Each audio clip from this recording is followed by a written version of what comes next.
And now, live from the Man Cave Studios, in the heart of constitutional Livingston County, Michigan, on a Tuesday night, love, Edifies, Rant, with your co-hosts, Eddie Bester's in the house. Woo! Hey, Teddy. Our good old friend Joe Farkas. Hell yeah. Yours truly behind the red microphone, Larry Parsons. Woo. Woo! This is my brain. Why'd your mic cut out? Have some fun, laugh at each other, and insult each other. Mr. Jeremy Scott Gibbs. By the way, my name's not Haley Stevens. You can't boo me. All in love. You're a gay fish. Did you get the gay fish? Got it now. I'll do it again, though. You're a gay fish. There we go. Works. You're a gay fish. You are a gay fish. Why is the brain moved down? The brain is moving. It's because it's a living organism. Yeah, the brain is not supposed to be down at the lower corner, and it got moved again. The gremlins are here. It didn't zoom into anything tonight, so I was busy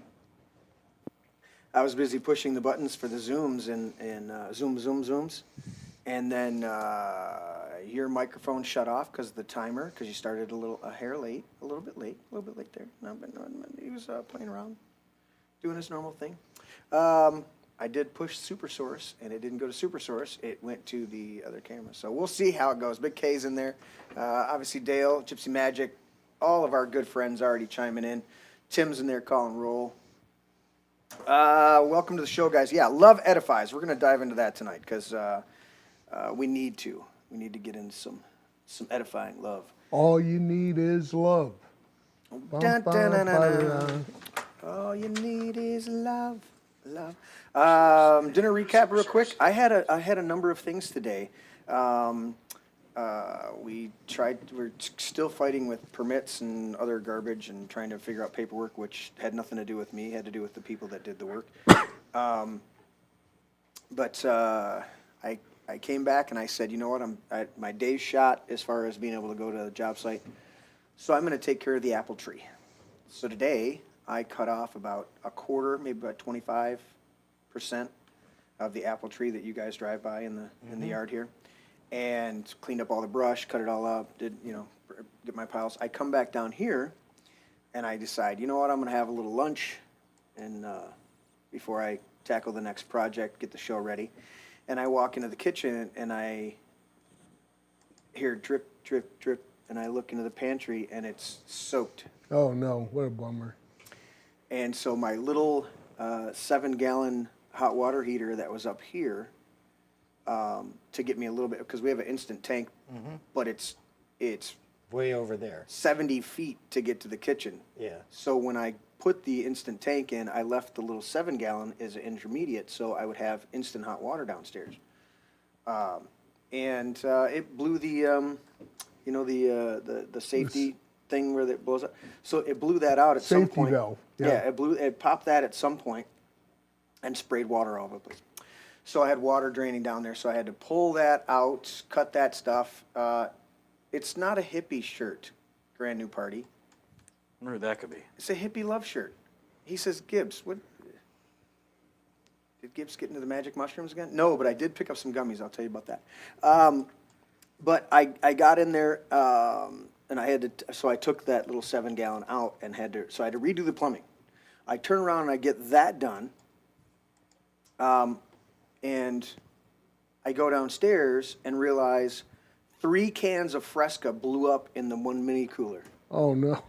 So I'm pulling out the whole bottom shelf, and there's this frozen ice in there, and cans shredded, and I'm like, dude. So I did that, and I'm like, all right, I'm running around. So tonight's dinner recap, we got Jets pizza and pasta salad, because I was like, you know what, I'm just not. You had the voodoo going. I was like, dude, what's up with that? The shirt is actually, if you were to look closely, let me see if I can do this. It's actually lightning strikes. Am I right, Teddy? Can you confirm that? It's like lightning strikes or even a countertop marbling. It's not a hippie shirt. That's exactly right. So there's that. So yeah, dinner was it was Jet's Pizza. I mean, it saved our life from an Just Paso. pizza, okay. It was a pretty good pizza. Just pizza, okay. okay. It was Just- just pizza, Yeah, okay. Jets is good. It saved our life from any White Castle that experience that might have I happened. think we need to do an episode where Larry gets all the White Castle main like menu items, and we have to review them, and or more like you have to review them, and you have to figure out which one you would prefer, like which one out of If all. I was forced, if it was the last restaurant on earth, Yeah. and I was forced to eat something off their menu, what would I pick? Yeah, I want to put it in that type of dire category. yeah, exactly. Like this is the apocalypse is hitting.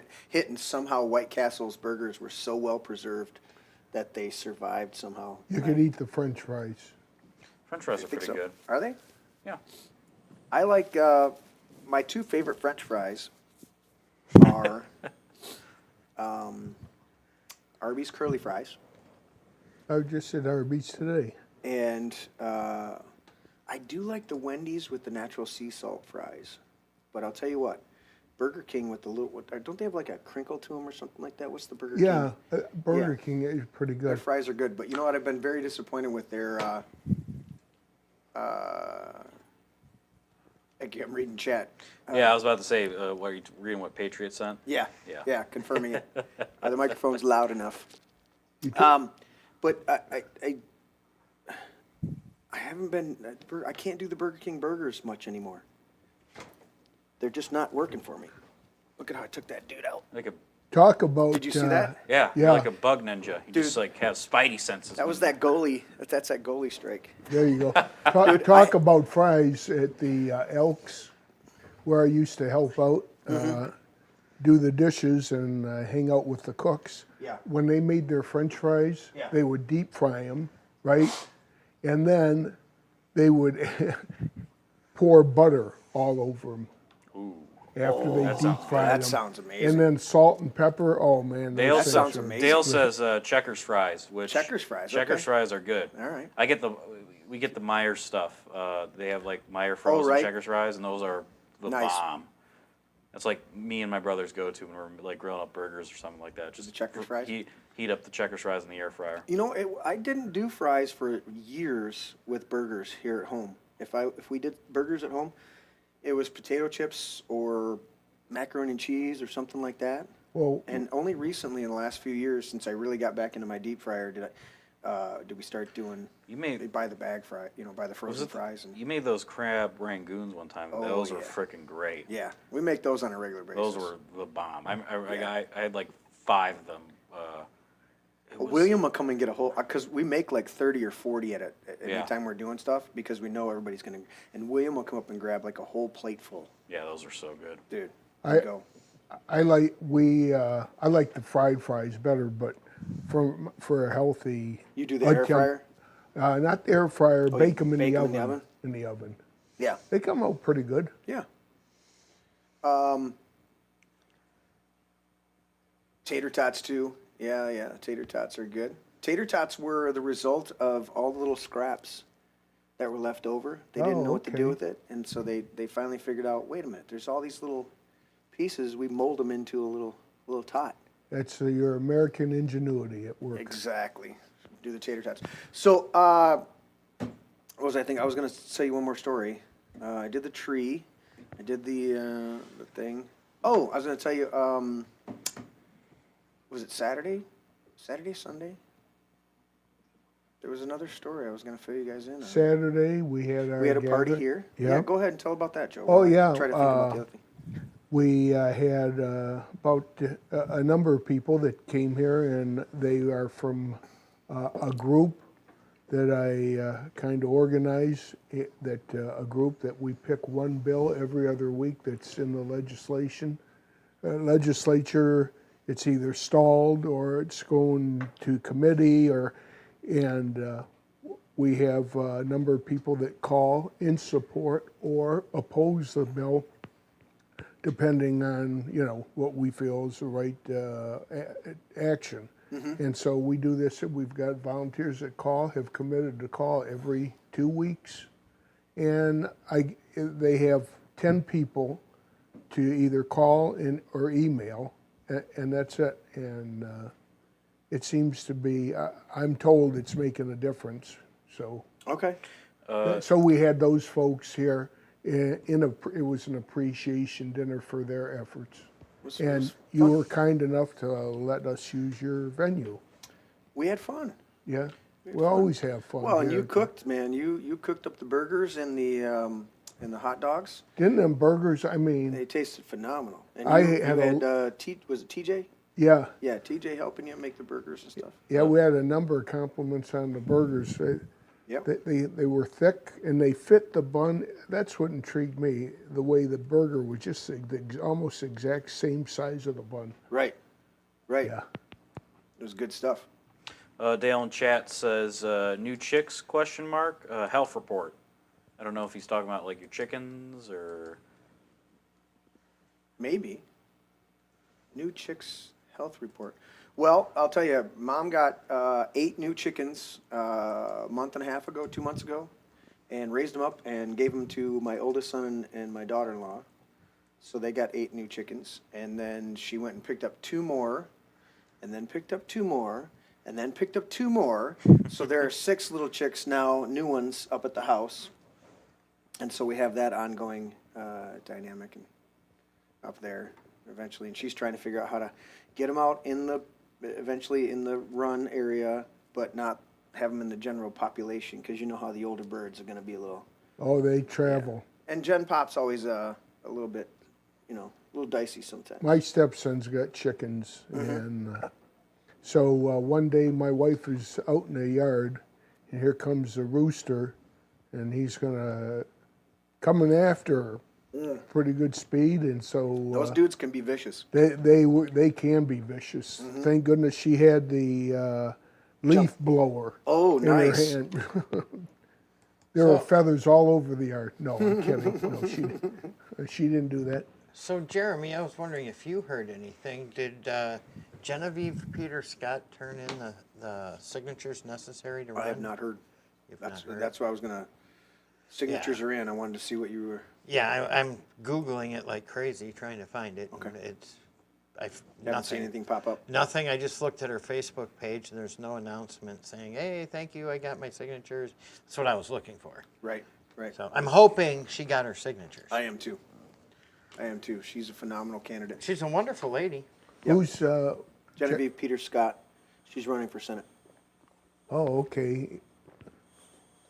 Yeah. Love Mike Rogers turned in his 30,000. Of course. So, which is, I think, double what they needed. Yeah, 15,000. I think is 15,000. normally what they want. Yeah. I heard Perry Johnson was having trouble again with signatures. I don't know if that's true or not. You guys are more in the Republican apparatus. I haven't heard, but I think he's an interesting candidate, to be honest with you, Ted. I mean, I've talked with him. I've met him. I sat down with him 4 years ago when he ran and had a discussion with him. Very, very business-oriented type guy, and absolutely loaded with money. Absolutely. Yeah, funny story. Right. I was driving from Livonia back home with my brother. So, we were just talking about just whatever, and then so we were just talking about like the governor's election, all that, right? And so, I'm like, oh yeah, Perry Johnson. He didn't know, my brother didn't know who Perry Johnson was. He looks like Mr. Burns. And I was doing a Mr. Burns like, hello, Smithers, I'm running for governor. I will make this state more efficient than my nuclear power plants. And then as soon as we were driving by the Milford exit, there was a billboard of Perry Johnson that popped up. And I'm like, there I am, Smithers, I'm on the billboard. What Trey say? He just does. laughed. He does look like. He looks like Mr. Burns. Yeah. He does. I mean, exactly. I will run this state like my nuclear power plants, even more efficient. Nice.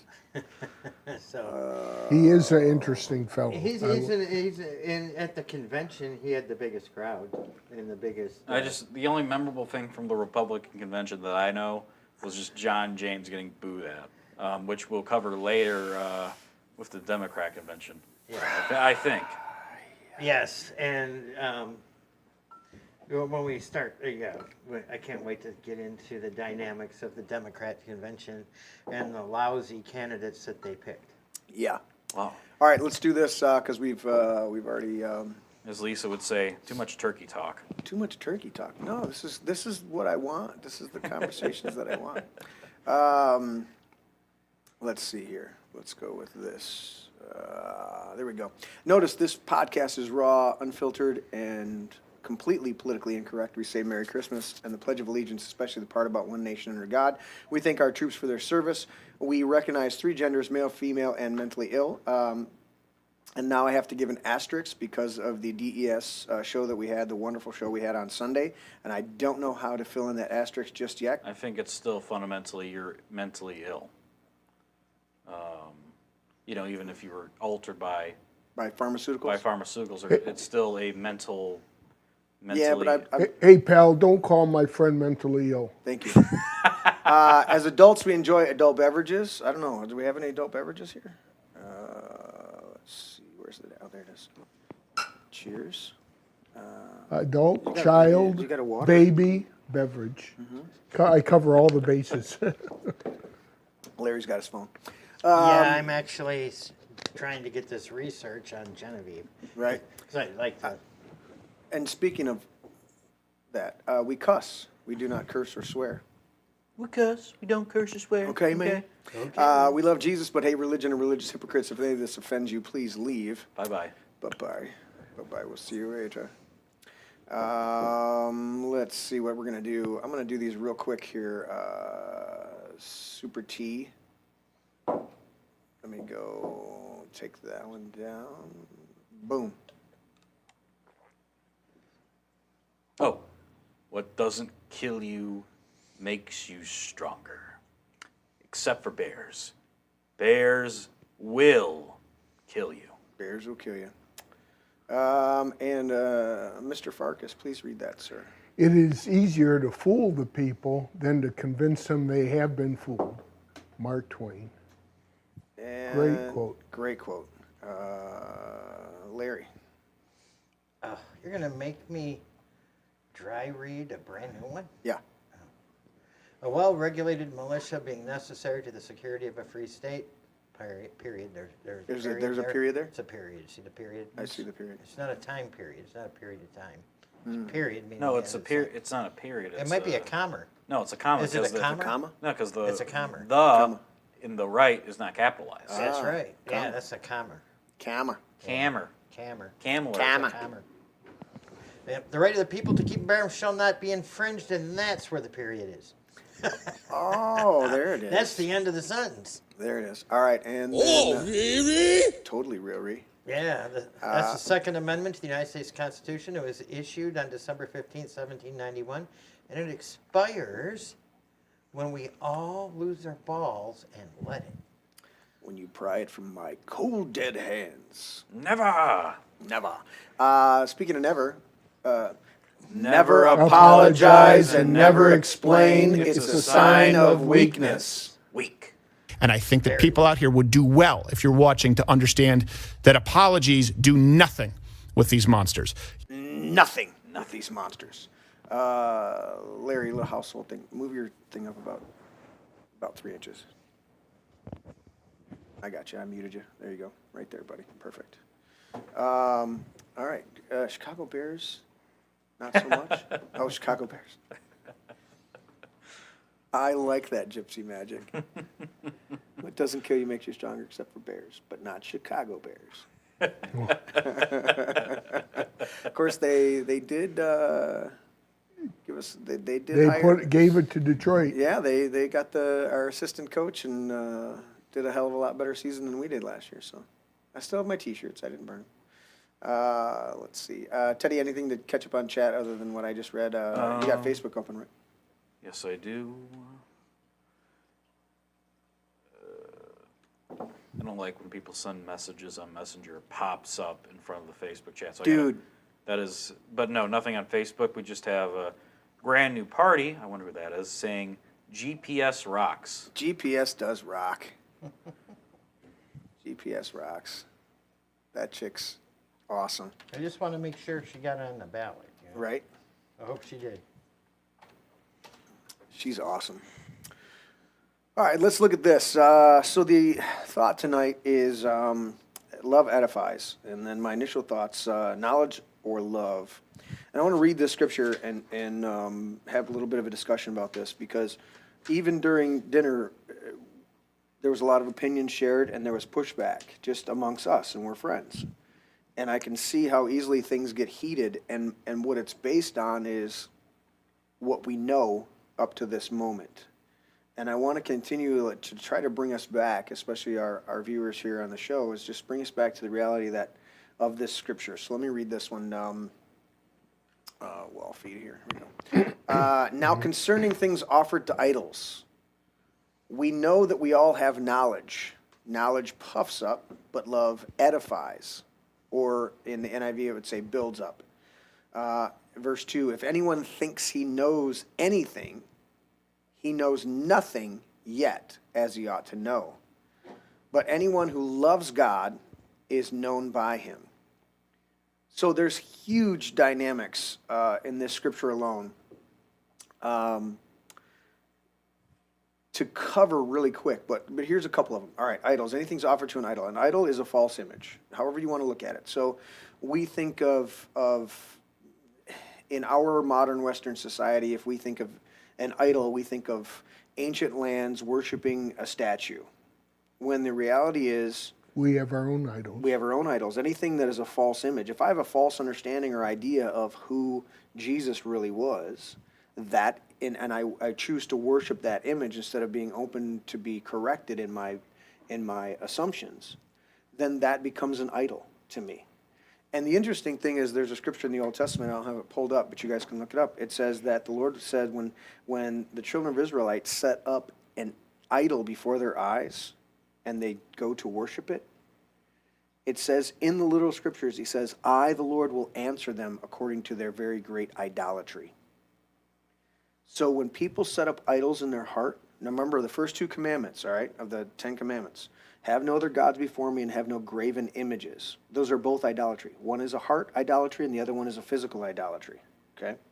So whenever you have a false image, an idea, and really the book of Ezekiel goes through it huge, talking about how the guy who worships an idol doesn't think that he carved his idol out of the same piece of wood, and what the scraps from the carving he throws in the fire. So with one thing he worships and the other thing he heats his home with it. He doesn't dawn on him that piece of wood that he carved is an inanimate object that has to be nailed down to his hearth above his fireplace.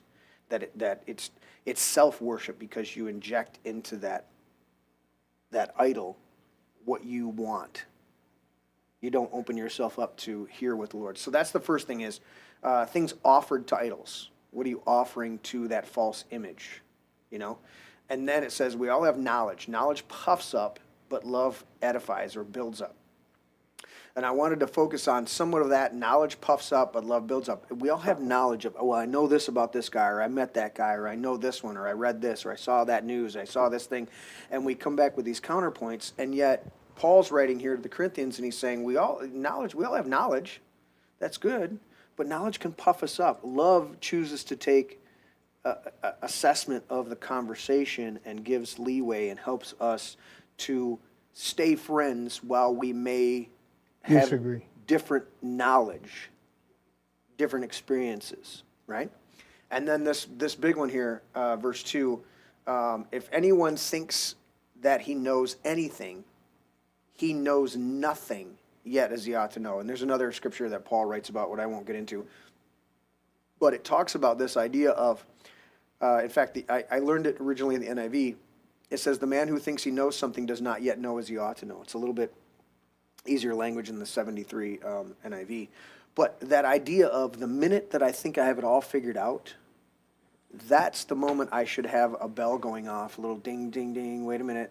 The minute I think I have it figured out and settled, that's the dangerous spot, because then I'm suspending any new information. And I almost thought about pulling up the one quote that I love that I want to do a whole series on one day, which is it is the mark of it is from Aristotle. It is the mark of an educated mind, or a mind that leans towards being educated, to be able to entertain an idea without embracing it. So can I entertain an idea, or am I just automatically, no, that doesn't exist, that can't happen, there's nothing, you know? And so I touched on it last week with Lisa and Tina, and I said, you know, I'm constantly pushing myself and challenging my own beliefs. And then I'll sit down with other people, and I'm listening to them talk, and I go, and sometimes they'll attack me, like on some of the flat earth stuff, which I don't really care what they think. But they will challenge me on it, and I go, have you challenged your own beliefs? Have you challenged your own solid stated position? Because you're sitting here challenging my position, and yet you haven't seen what I've seen. And so in that moment, I take it out of the knowledge realm of being puffed up, and I bring it back into the love realm of going, I want to build you up with a little bit of understanding that I'm not coming at this to be better than you. I'm coming at this so that I am settled in my heart. But even then, I'm constantly challenging my own beliefs and moving forward. And I found this very interesting, and I know Larry can testify to this. What was really astounding to me, the last cycle, the last election cycle, I watched friends and associates, people of like mind, go viciously after each other in the last cycle. Well, it goes even before that. Oh, yeah. But I watched it go. I watched the group of veterans that I had sitting here Boom. exploded the whole thing because How they had many knowledge. episodes did you have recorded of that podcast? 8 episodes, You had episodes. 3+ hours, Each. 24 hours Yeah. of footage plus, Right, because it wasn't set at 3 hours. It sometimes went longer. right. We contemplated breaking it into 16 hour-and-a-half episodes. We found out one person was stolen valor in there, so one whole episode was wiped out. Still 21 hours of episodes, and we were getting to the stage of starting to do. We didn't set ourselves on 8, but scheduling and stuff started to happen, and my group couldn't get together on a consistent basis. So we decided, all right, well, we've got 8 episodes, and then found out 7 episodes. Let's figure it out. And then the midterm elections happened, and I watched 4 different candidates running, and my group factioned into 4 different people, and the hatred and the vicious attacks that came out for simply supporting different candidates, all on the conservative side, all on the Republican side for the primaries. Do you remember what I did when all that was going on? Do you remember my reaction to it? Or I stayed out of it, didn't? You stayed out of it because you weren't part of the veterans group. Yeah, I'm talking about outside of the veterans.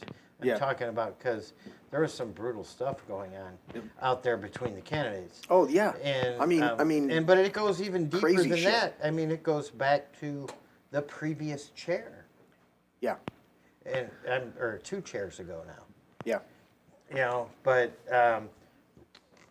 I think it's time that everybody gets past all that now, and we unite and kick butt.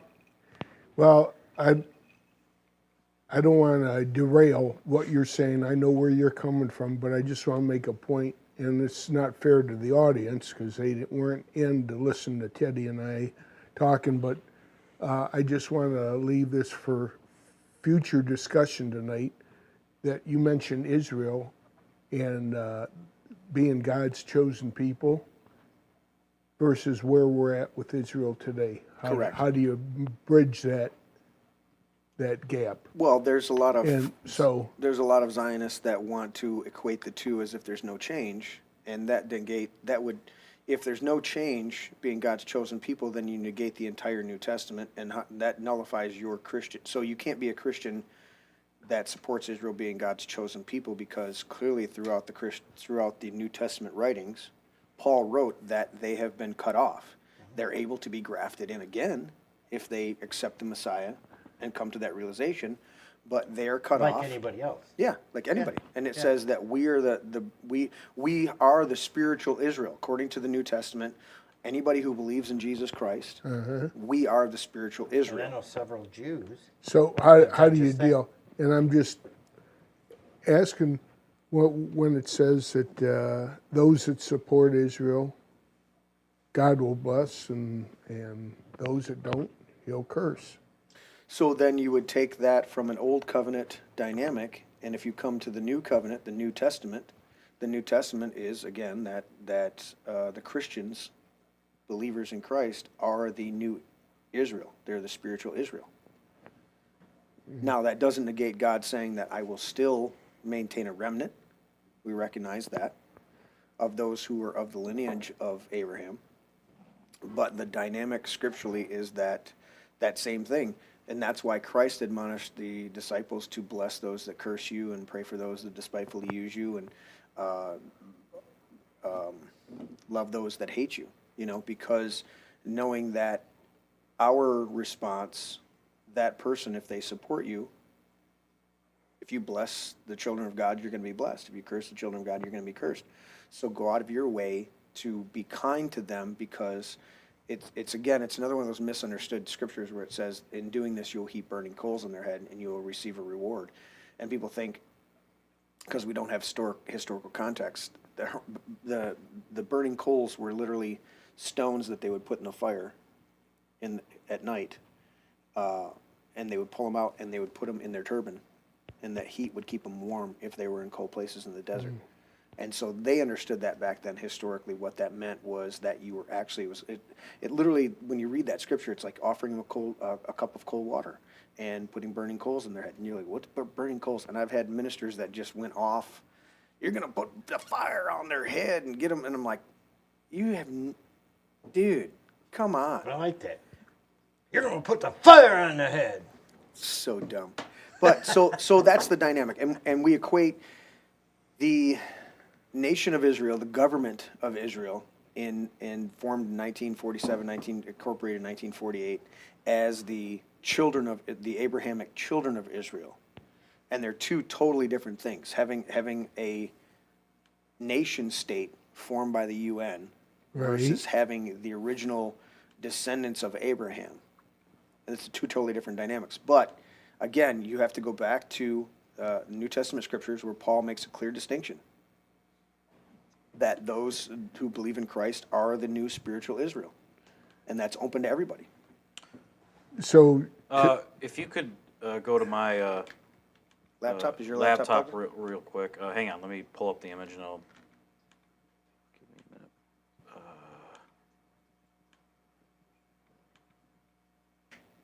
Let me open image. Okay, go ahead. I'm looking for the button. I lost it. Teddy laptop. Nope. Oh, nice picture. I like that. Nope. That's not it. I'll go back to Supersource. If you can't find it, it's no big deal. I'll just. Table laptop. That should have been you. Are you plugged in? I'm not. That's why. Larry distracted me. I distracted Teddy take- the Fetty. I don't want to take sides, but why did you distract him, Larry? I don't know. Is that the right one, or is that the HDMI? Is that the HDMI, or is I thought that it was. I thought it was. No, it's USB. You gotta go You over to get the other picked side. on, so much. I don't know how you'd put up with it. Nah, it's okay. You have to keep scooting. I don't think you have much more cord. I do plenty of picking back, trust Oh, me. do you? Good. Dude, they go There at we each go. other. That's the Polak. Dude, that's uncalled for. Oh, why'd my computer turn off now? Ask the Fed. Ask the Fed. Oh, hang on. There you go. Oh, hang on. All right, so whatever's on your screen, you're sharing your screen. There we go. Look Okay, at there that. we go. Plug it so in I and just it wanted works. to, in relation to your Your conversation, this was a photo from Southern Lebanon, released a couple days ago. What do you guys see in this photo right here, by any chance? What is Somebody in a uniform putting an axe in Jesus' head. Yeah. So that is a image of a IDF soldier sledgehammering a statue of Jesus Christ being crucified in a Christian village in southern Lebanon. This is real. The IDF even confirmed this is real. This happened recently. And I just wanted to, this is, kind of like to any people, on the Christian side that think, Israel is the chosen nation and all that. I don't think the chosen nation would be doing this to the Son of God. Well, Depiction of the but Son I of don't God. know if you can call it the nation when it could be one individual doing something very foolish, and Wonder if they're paint related that to on Alyssa the Slack. nation of Israel. That's a bit of a stretch. If that was just an isolated incident, but again, this is We've where been- knowledge and love. We've been seeing incidents like this Yeah. all over the place, though. Yeah, Where we've seen, people, a lot of these people spitting on Christians, tourists, nuns, this ethnically cleansing Palestinians, both Christian and Muslims, from their villages in the West Bank. yeah. Carpet bombing, as before churches and all that. Yeah, you're wrong, and I can't sit here and take this. Make sure you don't take your microphone with you. Yeah, But I just want to go into that point. Only Larry does I that. just wanted to go into that point because it's the difference between the old and new covenants, right? Yeah, Where how you could someone says, oh, those who bless Israel should be blessed, those who curse Israel should be cursed. What Yeah. would what would their reaction to that photo be? It's like the kind of like well, It's like here's a fundamental dynamic. Here's a couple things to break down that people don't realize. One, when we say God's chosen people, and that was your fundamental question, God's chosen people. Okay, what chosen for what? God's chosen people for what? for his purposes. Why did God, and we're trying to read God's mind, and I'm not going to even attempt to do that, Okay. but he called them his chosen people. Yes. So why he did that? Okay, so he did that, and I'm going to look up the scripture right here. But another point I wanted to say too is that statue was in a Christian village in Hezbollah-controlled Lebanon, right, southern Lebanon. So the point is where people are saying, oh, Hezbollah, Iran, they're so evil, if they were as bad as we're being led to believe in, they're probably, Hezbollah is a not good entity, right? You had the Beirut bombing, Yeah. all that. I'm not disputing that, but what I'm trying to say is that there's propaganda going around where these people are like, they're killing Christians, beheading Christians, and all that, and they don't respect other religions. So why is that statue, which has been up for decades in Hezbollah-controlled Lebanon, Right. fine, but the second the Israeli army occupies that area, All of a sudden it's Jesus attacking toward him. statues, Jesus gets sledgehammered. Yeah. So let's look at this, and I'm looking this up on the fly. I didn't know we were going to go down this road necessarily for the discussion, but I want to Maybe he look was at this. trying to save Jesus? Not sure. No. I don't think so. so. This is from Isaiah 42:6. It says, I, the Lord, have called you in righteousness. I will take hold of your hand.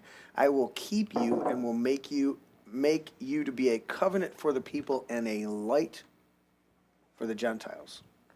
So when I throw that, and the Living Translation says a light to guide the nations. So when we talk about Israel, one of my fundamental problems that people say, or misunderstandings, they'll say, well, they're God's chosen people. Yeah, they were God's chosen people to show how to keep a covenant, an agreement, without breaking it, which they constantly did throughout the Old Testament Scripture. Right. And to not act better than everybody else, but to be a leader and show everybody else how to live.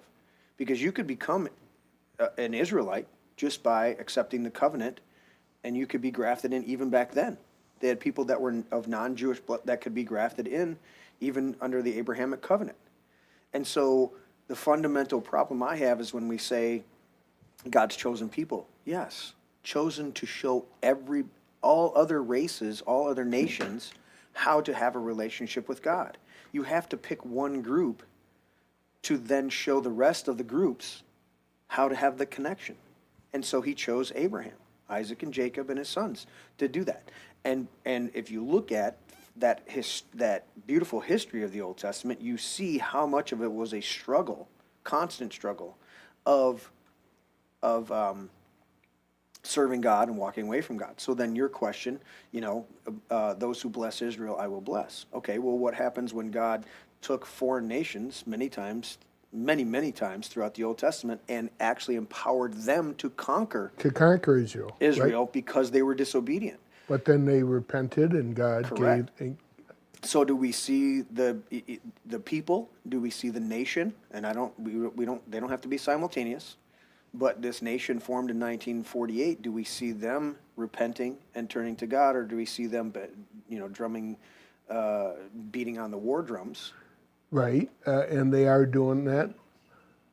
However, because God gave them the freedom to choose how they wanted to respond to His covenants, His laws, His rules. Yeah.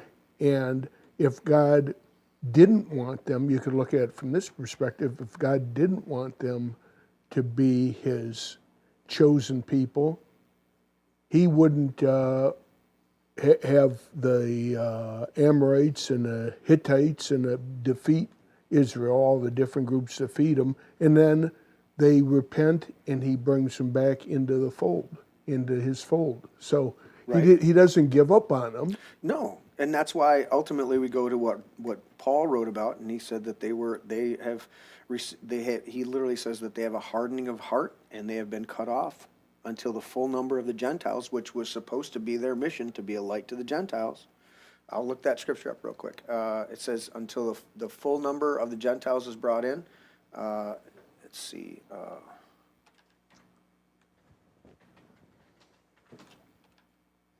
I just think if God We've was had some really finished, good shows this month. The other day, we on Sunday we had a show. We were talking about genitals, and now we're talking about Gentiles. It's all brought to you by the letter G. there you go, by the letter G. That's pretty good, Larry. Yeah. Larry was quite disturbed when we had the picture of the one picture up there. He was quite And even my wife said, "Man, he left that picture up there way too long." Hilarious. It was hilarious. She's like, "Can we take that picture down now?" Where's my Please. Where's my tab that asked me if I want to do this? If I want to go to the full text, where's that at? Where's my little tab at? But you know what I would, since while you're looking that up, Jeremy, I would like to wish my father, my dad, Yeah. a happy heavenly birthday. He would be 94 years old today. Wow. Okay. So Yeah. he passed away from Lou Gehrig's disease in August of 1994. Okay. So, but he would be 94 if he was here with us today. Very Wow. cool. Wow. So here's the scripture that I was speaking of. If you were cut out of an olive tree which is wild by nature and were grafted contrary to nature into a cultivated olive tree, how much more will these, who are the natural branches, be grafted into their own olive tree? For I do not desire, brethren, that you should be ignorant of this mystery, lest you be wise in your own opinion, that blindness in part has happened to Israel until the fullness of the Gentiles has come in. And so all Israel will be saved, as it is written, the deliverer will come from Zion, and he will turn away ungodliness from Jacob. So we're still in this time. We're still in this time of blindness because over and over again, we could look up that phrase, the fullness of the Gentiles. There is a dynamic of that, the fullness of the Gentiles to come in. When's that happen? According to Revelation, it happens at the end. That when all the Gentiles come in, that's why there's the dynamics there of Israel being brought back. And again, it says it will turn ungodliness away from Jacob. So those are some of the dynamics that we look at, or that I look at and take into account, is that, and the interesting thing is too, and I haven't heard this debate very much, Israel's God's chosen people, right? That's the statement. Jesus was an Israelite who then became the sacrifice and fulfilled the first covenant and established the new covenant, the last covenant. He's the last Adam, is what he's called. Right. So when people say to me, that the Israelites are God's chosen people, and I go, okay, then where does Jesus fit into it, since he was the Israelite? He was the king that they rejected. He was the stone the builders rejected, who became the capstone. He became the chief cornerstone. He is the one who established the new covenant. So it's this dynamic of you get married, you have your wife, she passes away, and then you marry a new wife years later after you've mourned and you've grieved, okay? Do you constantly remind the second wife of the first wife? Not if you want to have a happy home. Correct, because that first covenant has been completed and fulfilled. And now you're on to the second covenant. It's not a dishonoring, it's an acknowledgement that that was the first covenant, but now we're in this. In fact, Paul writes about that in Corinthians as well. When he talks about it, he says if a man talks about that, unless a man dies, he's an adulterer. And so, but if a man dies, then the woman is released from the covenant of marriage, and she's free to marry another without being called an adulteress. Right. You remember that passage? Yep. Okay. He was tongue-in-cheek talking about not just physical dynamics of the Church of Corinth, but he was also talking about the fact that when Christ died as the husband of Israel, he released Israel to marry another who is the risen Christ. Released all of that bondage, because remember, he also said that all the law and the commandments are summed up in these two: love the Lord your God with all your heart, soul, mind, and strength. So when he was doing that dynamic, what Christ did was he set them free of all those micro rules, right? That's why he has to correct. That's why the Pharisees didn't let it. One of the reasons the Pharisees and the Sadducees hated him. Yeah, well, and look at the dynamic that you have in the even in some of another group of Paul's writings, where he talks about how these there were Jewish Christians that were coming into the church and were trying to bring the Gentile believers under Jewish law, and he had to rebuke them and say that the law and the commandments are Christ fulfilled the law and the commandments, and he said, love the Lord your God with all your heart, soul, mind, and strength, and love your neighbors yourself. And then you note in Paul's writings how clear he was at different times when he would say, now I give this command from the Lord. And then he would say, now I give you a command, I, not the Lord. But based on the wisdom that I have at this moment, I'm advising you that this is the way you should operate. So the crux of your argument is, if I understand it correctly, is that the first covenant was fulfilled, and then the second covenant superseded that. 100%. Yeah, and that's in effect. Yeah. And sorry to interrupt. I'm just only bringing up the image that I brought up because it's just important to realize, because we get a lot of talk about, especially here in America, of, the line of those who bless Israel will be blessed, and those who curse Israel will be cursed. Right. But what these people fail to realize is that the Christians are like you were saying, the current iteration of the nation of Israel. And as unfortunate as this, I've had maps and I just want to finish. I'm sure someone could show me an image of like Muslims tearing down like something of statue of Jesus or burning down church. Well, Right. Democrats do that. Thank you, Larry, but that's not the point I'm trying to make. The point is that we're in a conflict right now. We're being fed something where these people, this Israel is supposed to be this righteous nation of God. Mm-hmm. And we have to support them. But when we see what they're actually doing, how they feel about Christians, yeah, that makes them no better than the Islamists that are doing the same thing. And as I started to say, as unfortunate as it is, I've been in church since, I was first baptized when I was 10, but I've been in the church since really doing ministry since I was 15, teaching and serving.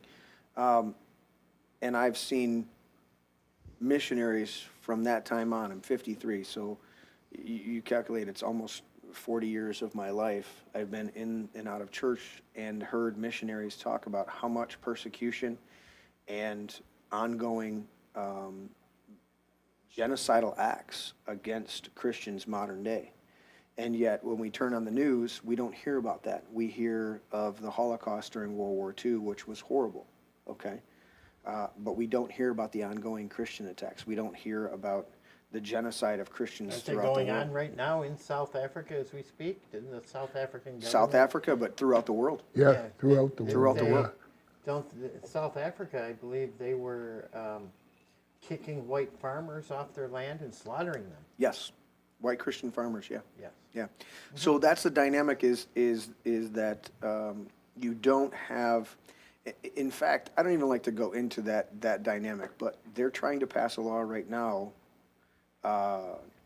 that if anybody comes in from a foreign country to play in the soccer tournament coming up, the World Cup tournament it's going to be in California, right? They're trying to actively pass a law that if anybody has been critical of Israel, they're not going to be allowed to come in and play. And they're combing through their social medias and saying that if you've been Who's doing this? the government. Yeah, I wasn't prepared to pull it up, but I heard they're trying to pass that now. Well, you also have BDS laws, which are, open book. Anyone can research BDS, where you cannot do you cannot do business with the federal government if you Are critical. critical of Israel. That is What happened to free speach, if that's the 100%, case? but Yeah. you don't have that for Christians.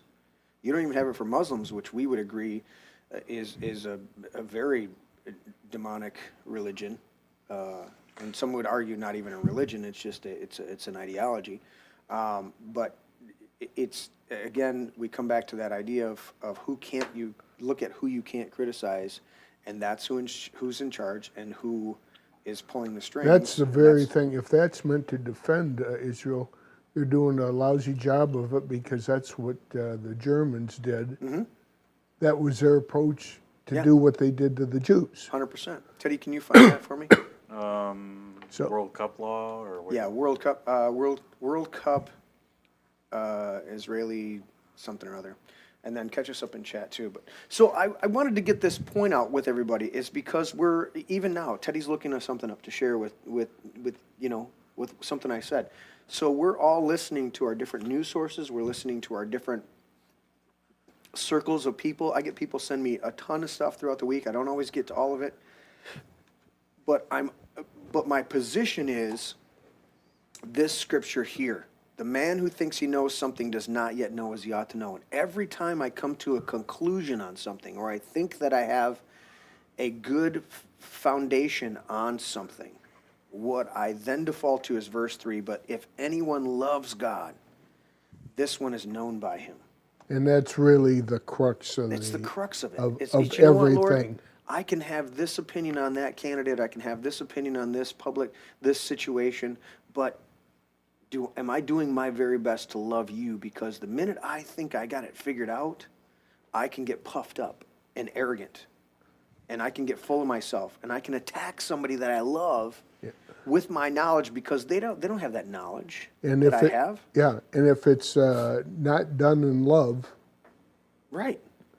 Christ wouldn't want us to do it. Correct. And that's the thing that I'm seeing over and over again is we're puffed. There's so many people are puffed up. And this goes back to this dynamic of the tree of the knowledge of good and evil. It wasn't that God didn't want Adam and Eve to understand good and evil.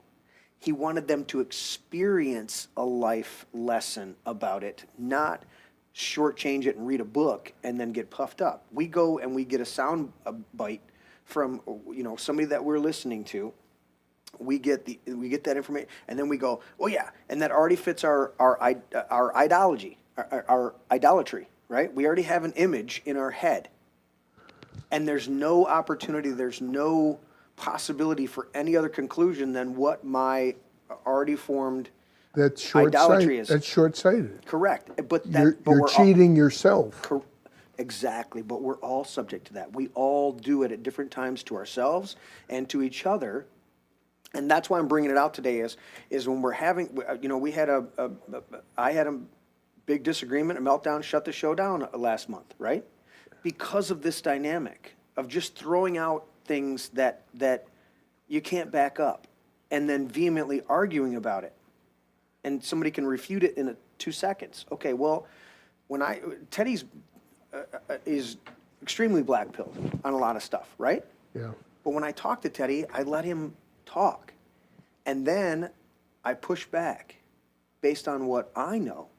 But my conversation, I'm always trying to make sure that I'm staying connected with him because he's doing this based on his life experience. And you're doing yours are based on yours. On my life experience. And I know that at 23, he doesn't have 53 years of life Right. experience. But we do see a lot of things the same. But his perspective is sometimes where a lot of times don't I affirm, I agree with you, Teddy, what you're seeing. But I don't agree with the way that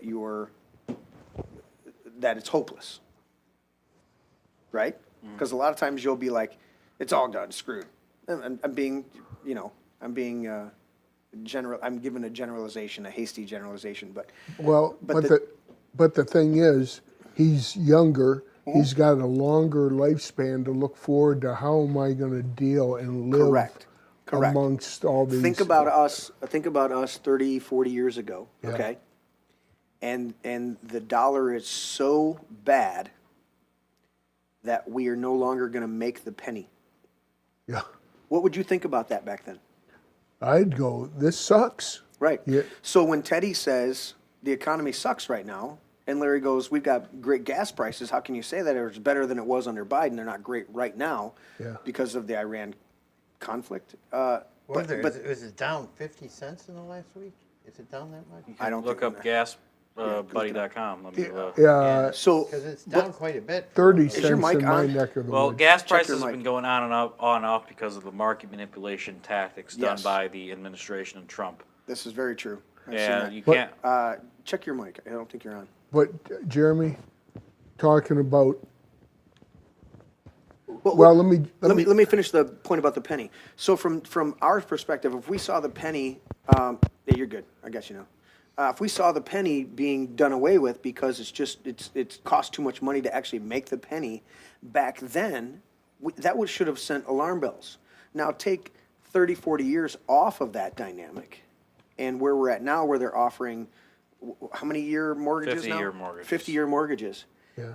And here's a young man going to school, working his ass off, all right? Yeah. He makes 3 times what I made when I was doing the minimum wage jobs, okay? Yeah. And he's still living, he lives at home because that's, if he tried to live out on his own right now, how's he going to do that doing going to to school? school? It's Yeah. not going to happen. And he's looking at it going, they're getting rid of the penny because it's not worth the material and our pennies haven't been solid copper for years, right? Right. And it's still not worth the amount of it costs more to make the penny than it would to not make the penny. Right. And so Home Depot's posting it. I don't know how many I've been into other places where they're posting it that They're rounding money up and down. Yep. Yeah. They're rounding it up and down, and they're talking about it. And I go, Yep. so from his perspective and his learned at 23, he's much more cup way the fuck half empty about these dynamics. So then when I interact with him, knowing that I've had the penny and I paid, I got gas for 50, 60 cents a gallon years and years ago, Don't ask how many years ago. But looking at it, I go, I want to entertain his perspective, but I'm not 100% agreeing with everything he says or his. But you can his understand outcome. where he's coming from. Correct, and that's the difference between my knowledge and just going, "You're wrong, you're dumb." There's this, versus saying, "Okay, I see where you're coming from, buddy." No, you But, can't be a Fed and be dumb. This is well. What in God's holy name are you blathering about? Thank you. Well, I guess Slotkin would be the exception. Well, so that's my that's my dynamic. Slotkin this and Slotkin that. I didn't know I had to worry about Slotkin. But can I say this, Yeah, Jeremy? go ahead. I'm sorry. You were going to make a point. Yeah. As you know,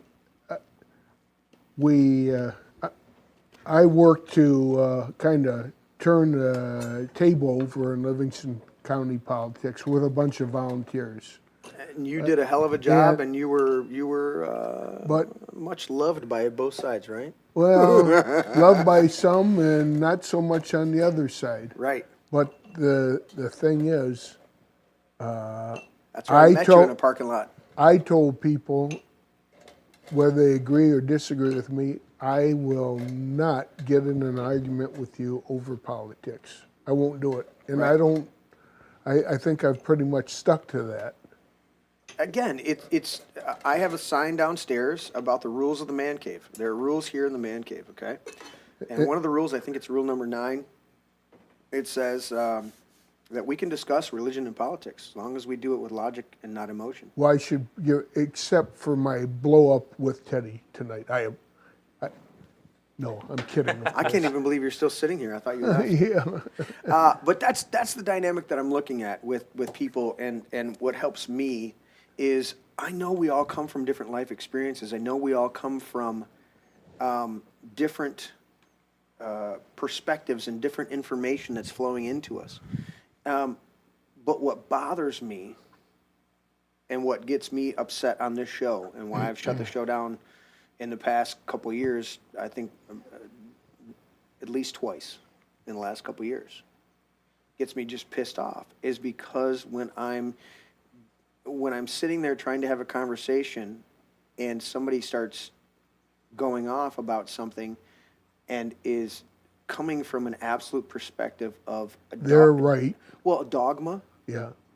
an ideology. Do you know where ideology comes from? Ideology. Okay. Idolatry. That's Adultery. when you put an idol above God. 100%. In case somebody doesn't know. Right. That's what that means. Like waving a rainbow flag. Well, it's not just that. Well, it it's could not be just- it no, could be that's- money. It could be Oh, Could be, 100%. could be a whole ton of stuff. When Oh, you worship, anything. Could be your local baseball team. it could be, it can be your church denomination and the way your denomination believes, and therefore all other Christians are wrong, and I'm going to attack all these other Christians because they don't believe exactly like I believe. Like you're the arbiter of truth. You know what Scripture says? That if you trust in the Lord Jesus Christ, you will be saved.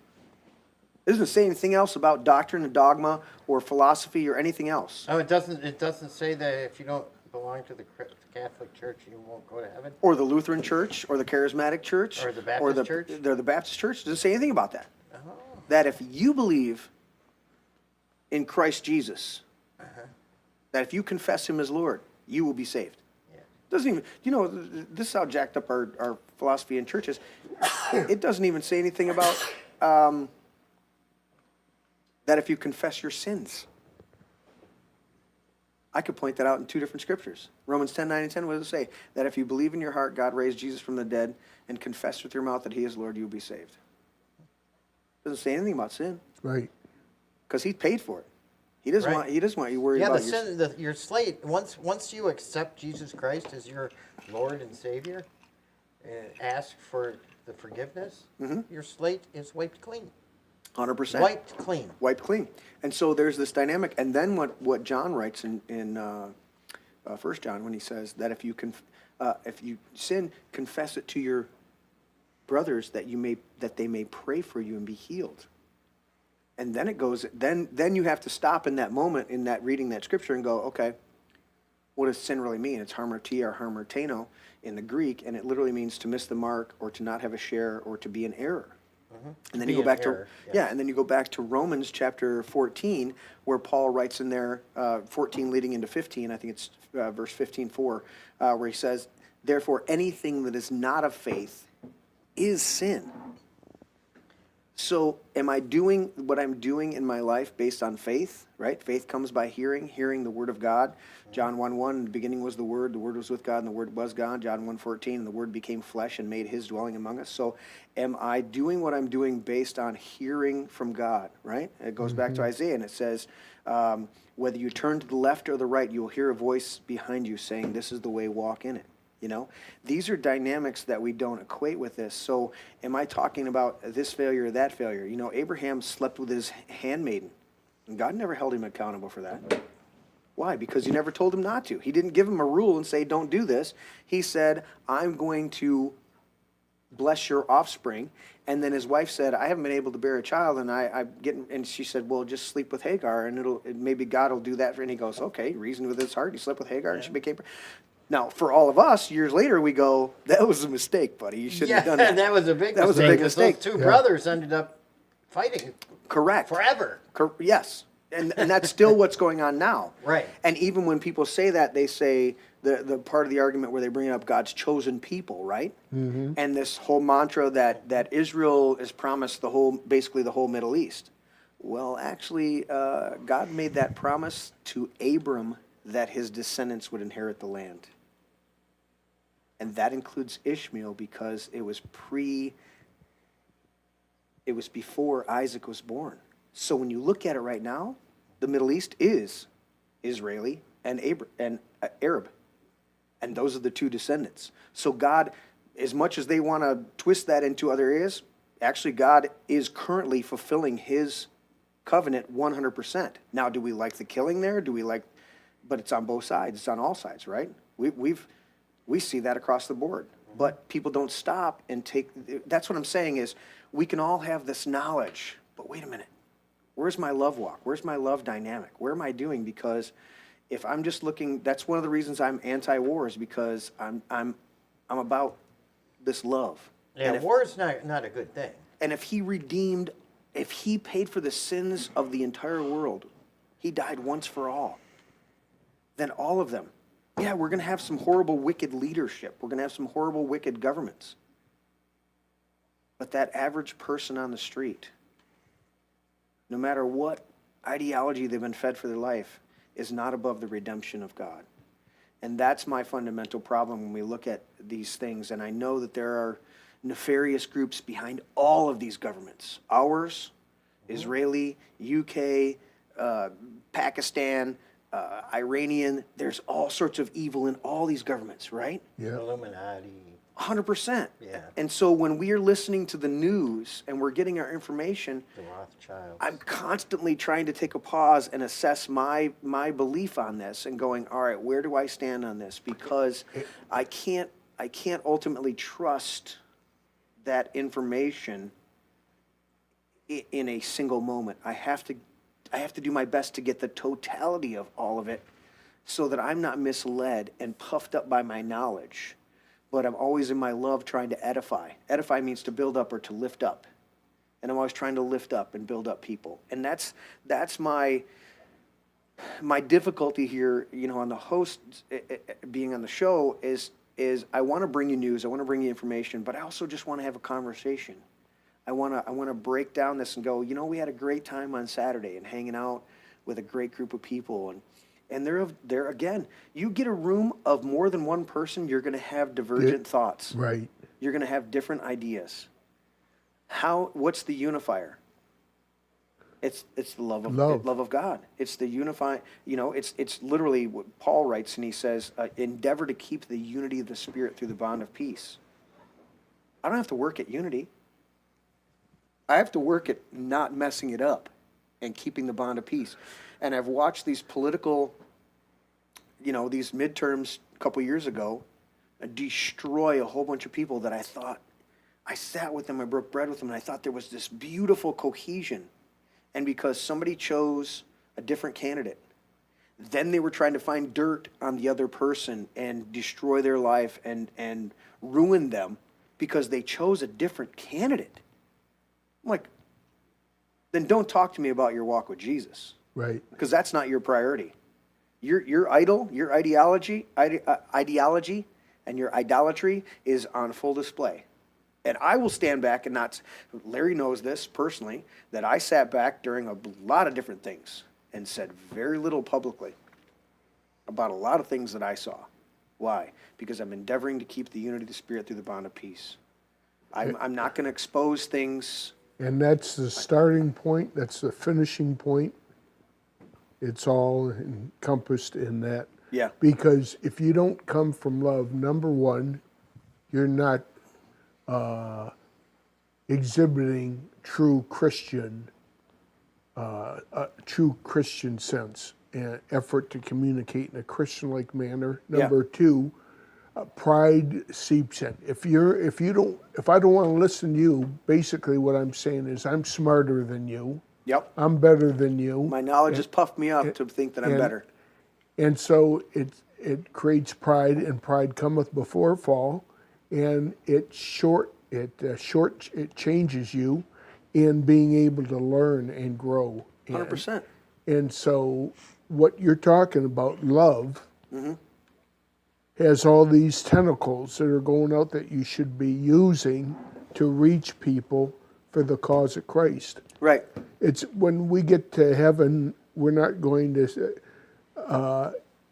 say who'd you vote for. Correct.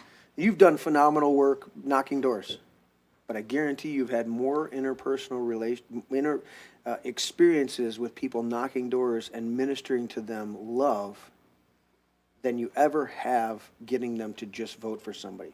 You go and knock doors, and I know your heart, and you connect with people. And that, a lot of times, you probably don't even realize, a lot of times they chose to vote for the candidate you were talking about simply because of your heart and your love for them and knocking on their door and talking to them. That interaction meant more and swayed them than the talking points or the rhetoric of the campaign. Well, as I was out there many days, very cold days, but getting signatures for the voter ID effort, my heart went out to people that you could just see the tension and the stress and the worry and the anxiety dripping off of them. Yeah. And so... how many opportunities did you get to pray with people on their doorstep while you're collecting oh, signatures? Yeah, we did. So what was the ultimate agenda that you will be commended for before God? Is He'll say, "Well done, good and faithful servant." While you were collecting signatures, you touched that person, you prayed for that person. And I did pray with a number of people, but that's Christ in me. That's not me doing it. That's Christ. You're the junior partner. I know I know that, but you're the junior partner. But so what I told people is things. If you have everything going perfect in your life, you've got a good paying job, you have a good car that runs, your children are doing well. Yeah. You've got money in the bank. You can have that, or it can be on the downside, where you have stress and anxiety and worry with what's taking place in today's world. Right. Wherever you are on that scale, if you miss Jesus Christ, it doesn't matter what's going on here. Right. And so you want to deal with that main issue before you worry about what candidate is running. And isn't it interesting? All of our founding fathers, in fact, many states had legislation in place before that when they were still colonies. You couldn't serve in state houses if you if you didn't have a declaration of faith. There were many states that way. There were a number of states that they required that. Charlie Kirk has a beautiful video. I don't have it ready to pull up, but Charlie Kirk had a beautiful video of that where he was doing one of his normal debates, and he was like, no, actually, many of the state houses, there were like, I want to say it was like 9 of the 13 colonies, you had to have a declaration of faith and be connected with a church body in order to run for, be a representative in the colonies. And people misunderstand that. And I think we look at our political dynamic today and realize that the country, as still there was debates between different dynamics of faith and religion, but overall the vast majority of the country was fundamentally Christian in its understanding. That's why we say we're founded as a Christian nation. Well, we were founded on Christian principles. What they founded as a nation of freedom, but the vast majority of them were Christian and had that dynamic underneath. And some people will argue the fine points of that. That's fine, and we can go back and forth on the fine points. But my point on this is that we are now in some of the worst political dynamics that this country has ever seen. And I don't think it has anything to do with politics. I think it has to do with the lack of faith. And I thought, and I see that that's what Charlie Kirk was doing. That's what the mission that God brought him, was to get people back to faith. Even his assassination was, I saw people gathering in memorials to come back and pray and do scripture verses. And it isn't until, there's a story of Smith Wigglesworth. And he was part of different revivals back in the, I want to say late 1800s, early 1900s. Anyways, there's a story, and I'm trying to remember if it was the Welsh revival, but there was a huge revival. And the story is, and I want to say if this was either in Welsh or this was in Australia, but either way, their animals that they used for mining to help the miners pull the ore up, their donkeys and stuff, had been conditioned and trained under rank, like guys that were like hardcore, that you would think of hardcore, just foul-mouthed hardcore, right? These animals were trained under them. This revival swept through, and all of them cleaned up their act and cleaned up their language. They had to retrain all the donkeys because they they didn't talk to them the same way that they did before. And so now the donkeys didn't understand the commands because they're saying "come here" versus "f up, get over here." And their hearts changed, and therefore their vernacular changed towards that. And so there was this huge shift, and that was one of the most profound things, was nobody had to tell them to change, and it actually created other problems that they had to address. But they changed because their heart changed, and that's what it is. We're transformed by renewing our mind. Romans chapter 12, 1 and 2. And so I look at this dynamic of really we're dealing with a lot of political things right now in our country, but there's a hardcore fundamental dynamic that has shifted. We have churches that fly Larry's favorite flag. We have churches that have departed from The teachings of Christ. They've departed, just a pure devotion yeah. to knowing Christ. You can have different ideas, and some places don't have music and just singing, and other places have big bands. I don't care. Are you pushing people to get to love, as it says here? If anyone loves God, he is known by him. Okay, are you doing everything to love God? Because then You agree on the essentials, liberty on the unessentials, or whatever term that is. We get this hardcore thing. Oh, you can't do that. I've watched people get so divided over the simplest.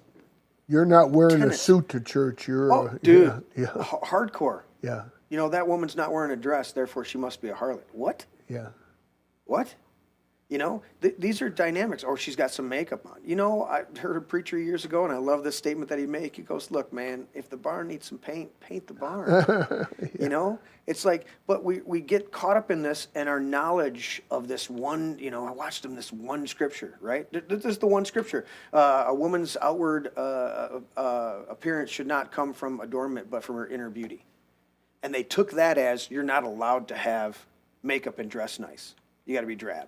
That's not what that scripture said. Yeah. And that's not the historical context of who Paul was writing to. He was writing to a whole church group that worshiped a feminine idol. In their whole society was based on worshiping a feminine idol, so the women dressed according to that idol. And so when he writes that you shouldn't dress, that shouldn't be the first thing that people see is your feminine outward. He wasn't trying to denigrate women dressing up and looking nice. He was saying, quit trying to copy your idol in town, without coming right out and saying, quit trying to copy the idol in town. Mm-hmm. Larry, are you ready with your Midwesterner over there? The Midwesterner. I am, and I'm going to start out with a awesome story that should impress everybody. Okay. Let's do this while you're doing that. I'm going to check your microphone because it seems quiet. Teddy, catch us up in chat. I know a few people might be chiming in on what we had to say there. We got Gypsy Magic saying today's government in Israel is a secular and creation of post-World War II. Yeah. Western interventionism. No one who claims to be a Jew today can trace that lineage claim back to 2,000 plus years of biblical times as the Romans. Yeah. Destroyed Jerusalem and all the temple records back in 70 AD. The modern era Western belief that Israel's government is of God, and above all, reproach is wholly erroneous and dangerous. They act like any other Western government, a mix of good and evil. Correct. And that I love that last statement. That's a perfect last statement. They act like our CIA is absolutely demonic and horrible. Okay. So they have the same equivalent group in Israel. They have the same equivalent group in Great Britain. They have equivalent groups in Pakistan, Iran, and Korea. They have in North Korea. What about Canada? I don't know. They have blackface Trudeau. Does that count? Didn't he resign? He did, but he's still around. Is he? He's Castro's kid. He's dating Katy Perry now. Yeah, how does that work? I don't know. Yeah. Dude, how does the bastard Katy son of Perry. Castro start dating the chick who left her charismatic church parents? Her parents are both charismatic pastors, and has started. She has some of the most demonic symbols in her music videos and her stage shows. Does she really? I mean, I don't know anything about her. Yeah. You know, it's Yeah, not my kind of music. Not mine either. Yeah. So. Anything else over there, Teddy, before we cut Larry loose on his lightning storm? Nothing much that I really see. No. I'm wearing the lightning shirt tonight, and I already got criticism for it, and I appreciate that. Thank you. It's a little tighter than I remember. I got a few shirts down there that are a little tighter than I remember. I I'm not- exhibited wisdom tonight. I didn't comment sitting on the side of the table. No, I'm kidding. Larry, ready? I am ready. Larry, news, laptop, go! Larry. All right. Jocelyn Benson submits petition signatures for Jocelyn Benson to approve. Well, that's just good government. And she uses the state building steps for a political rally. Okay. So That's all legal, right? no, it's highly illegal, but Oh. Benson cannot be held accountable for violating the same campaign finance laws she's tasked with enforcing. I think in her defense, she probably just didn't know she was breaking the law. Yeah. Right, Yeah. right. What do we call that? What's the parlance She on made that? her announcement Is that the from CU a public microphone inside the state capitol, which is a crime. Yeah, it's ridiculous, huh? So is that a CUNT moment, or is that a Definitely yeah. retard moment? She definitely can't understand normal thinking. Okay, I just Michigan Secretary of State Jocelyn Benson, Benson. yes, is feeling pretty good today about the 30,000 signatures she submitted to herself on Thursday to qualify for the 2026 ballot.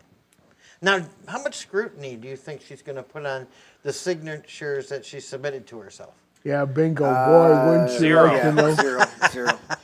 Zero scrutiny. All right, Teddy. Note: I want to add a 5-second clap, a button with a 5 seconds worth of clapping, followed by a big juicy fart. Noted. Just for segments like this, when we have to go, oh, she submitted it to herself. And fuck you. If you Yes. don't like it. It says that Benson showed up on the steps wearing a donning and wrinkled blue blazer.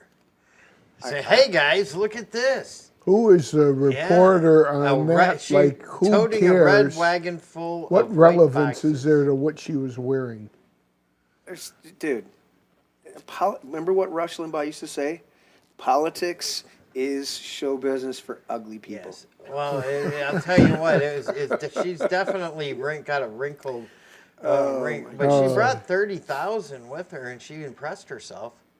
Of course. So, and then she submitted them to herself. Of course. You know, And then she's gonna count the votes. Yeah. In November. yeah. Yeah. Jocelyn Benson's gonna count the votes. Of course. That- She's going to count the votes. Wait, where That's- did we see this happen? I think it was Arizona, maybe? Arizona? Wasn't that what it was? Oh, yeah. Where Carrie Lake ran against the sitting Secretary of State that was in charge of the elections, and lo and behold, Carrie Lake didn't win. Yeah. But the other girl won. And didn't they have problems with the ballots being Yeah. the wrong size and the machines not marking right? But nothing to see here. Yeah. And now they've come back and said, yeah, there was about 250,000 ballots that were jacked up in Maricopa County, and Carrie Lake only lost by what, 15,000 or something like Yeah. that. Yeah, but Yeah. you know, no, Nothing nothing, to, see to it. Nothing to to see it. there. Nothing to see there. Nothing no. to see there. No, and in other news, Jocelyn Benson hit with fourth complaint about racial discrimination at Department of Secretary of State. What? Racial complaint? Racial Another discrimination? one. This is the fourth one. Dude, she's going for a record. Is this more detail? Can you give me some more details on this, Larry, please? Can you give me some more details? Okay, it says here that Michigan's Secretary of State and ex-president of the Southern Poverty Law Center, Jocelyn Benson, left-wing extremist, faces another lawsuit alleging racial discrimination in her department, marking at least the fourth similar claim in recent years. On Friday, Metro Detroit branch employees Jacqueline Griffin and Cheryl Ann Sanker filed a discrimination lawsuit against the Michigan Secretary of State, Benson, and other officials, alleging they were subject to discrimination and retaliation. The Detroit Freak Press reported. Did you say Freak Press? Yeah, Detroit Freak Press. Did you say Freak Press? Larry? Yeah. Freak, F-R-E-E-K. Look at that camera. I just want you to say it again. Freak Press. Okay. The Freak Press. All right. Yes. That's not AI, folks. That is the real Larry Parsons. Yeah. Like others before them, Griffin and Sanker are longtime employees who allege they were demoted and denied promotion. The promotions they qualified for, and complaints about their claims of radical discrimination were ignored. Does anybody remember there was a skit? I want to say it was on. I want to say it was SNL, and it was this office environment, and there was this was back when probably it was good, but there was a office environment. Maybe it might not even been SNL, but it was anyway. It was this whole skit on discrimination in the office, right? And it was this black lady who walked in and tried to apply, and they're like, "Well, you're not really our type of and she's like, "Oh, you just don't like black women?" And a black guy walks out of another office, and he's like, "Oh, hi, ma'am, how can I help you today?" She's like, "Oh, I was trying to apply." He's like, "Yeah, you're not our type of person here." And what she found out was it had nothing to do with her being black; it had everything to do with her being a woman in this office, and it was a great illustration of that dynamic of don't automatically ascribe to racism what just could be. It was in that case they didn't want women in the office. That was the whole skit was based on. She thought it was about her being black, and it had nothing to do with her being black. It had everything to do with her being a woman, and they didn't want a woman in the office. And so I always find it funny. There's always a deeper thing. I go, sometimes you just didn't get the job because you're a jackass. But there are legitimate times when people are assholes to you, and they don't want to hire you because of. If you have all the qualifications, then that's where I come down. I go, you know what? I don't give a shit what you. I want the best person. Absolutely. I don't care what your gender is. I don't care what your ethnicity is. Are you the best person for this job? Merit-based. Then, dude, let's get it done. Yeah, That's the one of only thing that matters. That's Who's one of the person best for the things job? Trump did is bring merit back into Merit-based, right? Yeah. Right. And that's the dynamics we got to get back to. So, if Benson's truly, because here's the thing. I lean towards believing that these accusations are legitimate in her case because the Democrats are some of the most racist, I always have been. leftist groups of people. Yes. They're the ones that formed the KKK. They're the ones that fought against civil rights. They're the How ones about that, Lyndon Johnson? if I get those N-words past this civil rights, then I'll get them voting Democrat for the next 100 years. That's a quote. I mean, I may paraphrase it just a hair, but Yeah, you said N-word. I said But N-word. everybody knows what that's supposed to Yeah. mean. But that was their philosophy. And all the people, that's why I had big problems with a lot of the Jesse Jackson types or the Al some of- Sharpton types. Yeah, because we knew that they were bought and paid for. They got bought and paid for to have a seat at the table. So they were the house Negroes. They were the ones that were allowed to come in the house to keep the rest of the Negroes on the plantation in check. And that's literally what they were. Yeah, and that is an actual term, house Negro. That is 100%. an actual term. 100%. Yes. They were the It's ones not that were name- given. Oh, it's not they name were calling, Judas. That is an actual term that can be Googled. Correct. Could you define them as Judas priests? Well, Judas, yes, they were Judas goats. They were the Yeah. ones that they were given special privileges so that they could then control the rest of the. A Judas goat would be like that. Yeah. Were they in the band? Judas Priest. Judas Yeah. priests. Never go full retard. Wasn't there a band, Judas Priest? There was a band Judas Priest, not a band Judas Goat that I know of. Not Judas Goat, but there was Judas Judas Priest. But yeah, that's the dynamic is that most of those pundits that are on the forefront, which is sad because I know quite a bit of history of Dr. King behind the scenes. I was part of a black church and actually went down to West Memphis and during a whole enclave, I was there You've part of been the to ministry. Memphis? Yeah, I've been to Memphis and West Memphis. Yeah. That's awesome. Did you tour Elvis is. No, we were down there for church services. I got to be part of the Church of God in Christ church services while we were down there. We went and saw the movie Outbreak with Cuba Gooding Jr. and Dustin Hoffman. We rode in my pastor's conversion van, watched movies on the way down, watched the Ten Commandments, watched all sorts of stuff. Got down there, and then one of the main bishops of the Church of God in Christ had passed away, and so all of the activities of that whole week that we were supposed to be part of got shifted into that memorial dynamic. Have you seen that new series that's been airing? I think it's just. I think you can pick it up free, but it's Women of the Bible. Sounds interesting. I've watched a few episodes. I can't tell you the name of the group that I've been watching right now, but there's a group that I've been watching that's and I think it's an AI reader. Like you notice those ones where you tune into a video and you can tell it's an AI reader because they'll mess up a couple words that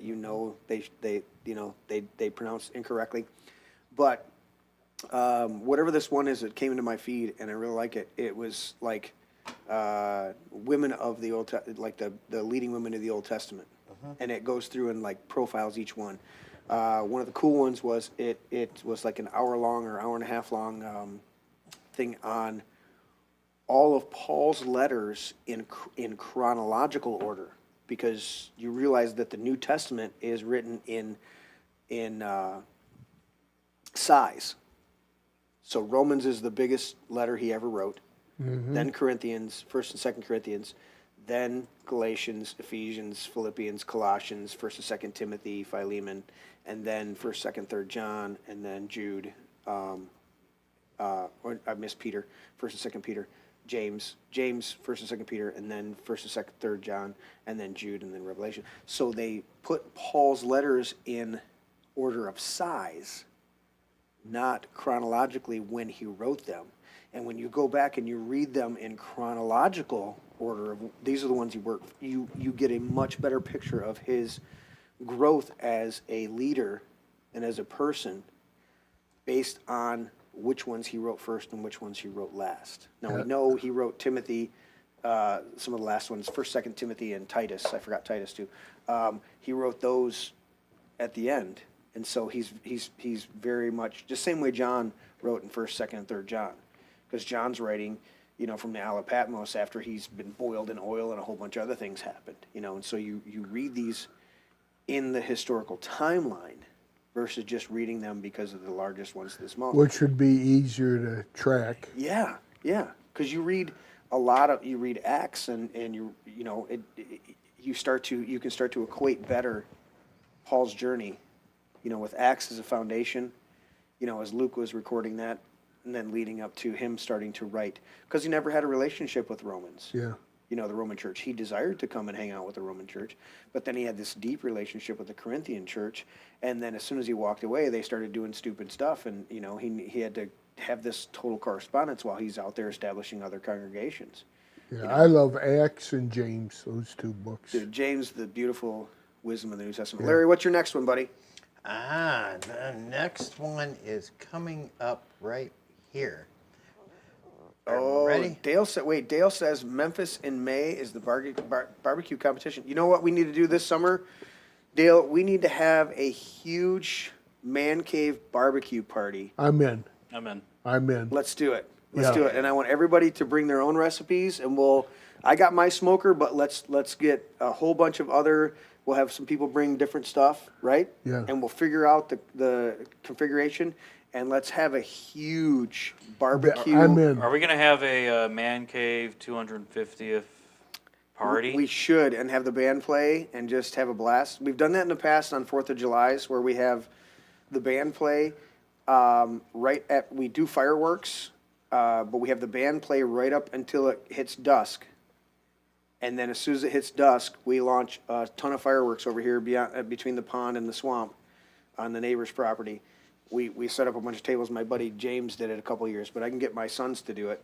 And we launch a ton of fireworks, like a half an hour's worth of just pop, pop, pop, pop, pop, pop, pop, pop fireworks.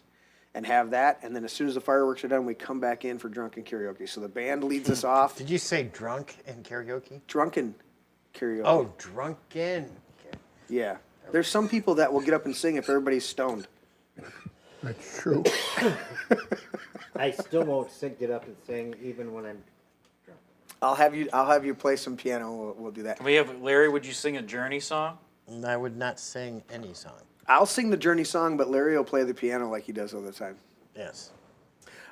So let's figure out a good date. Maybe I'm would gonna it be teach too much Teddy to how do to it play. on Don't Stop Believing. I think 4th of July weekend or the 4th of July? Would it be too Works. much to do that, to do the barbecue at the same time? Dale, chime in on that. I think that's a great idea. Well, let's tentatively write that down. That would be a great time. Because I love, there's some, My ribs, I will be bringing the ribs. hell yeah, bro. So are we gonna do like a combination of both the barbecue and then 4th Well, of July? typically 4th of July would be an all-day kind of thing, right? I don't know. Maybe. We could open it up at like 1, 2 o'clock.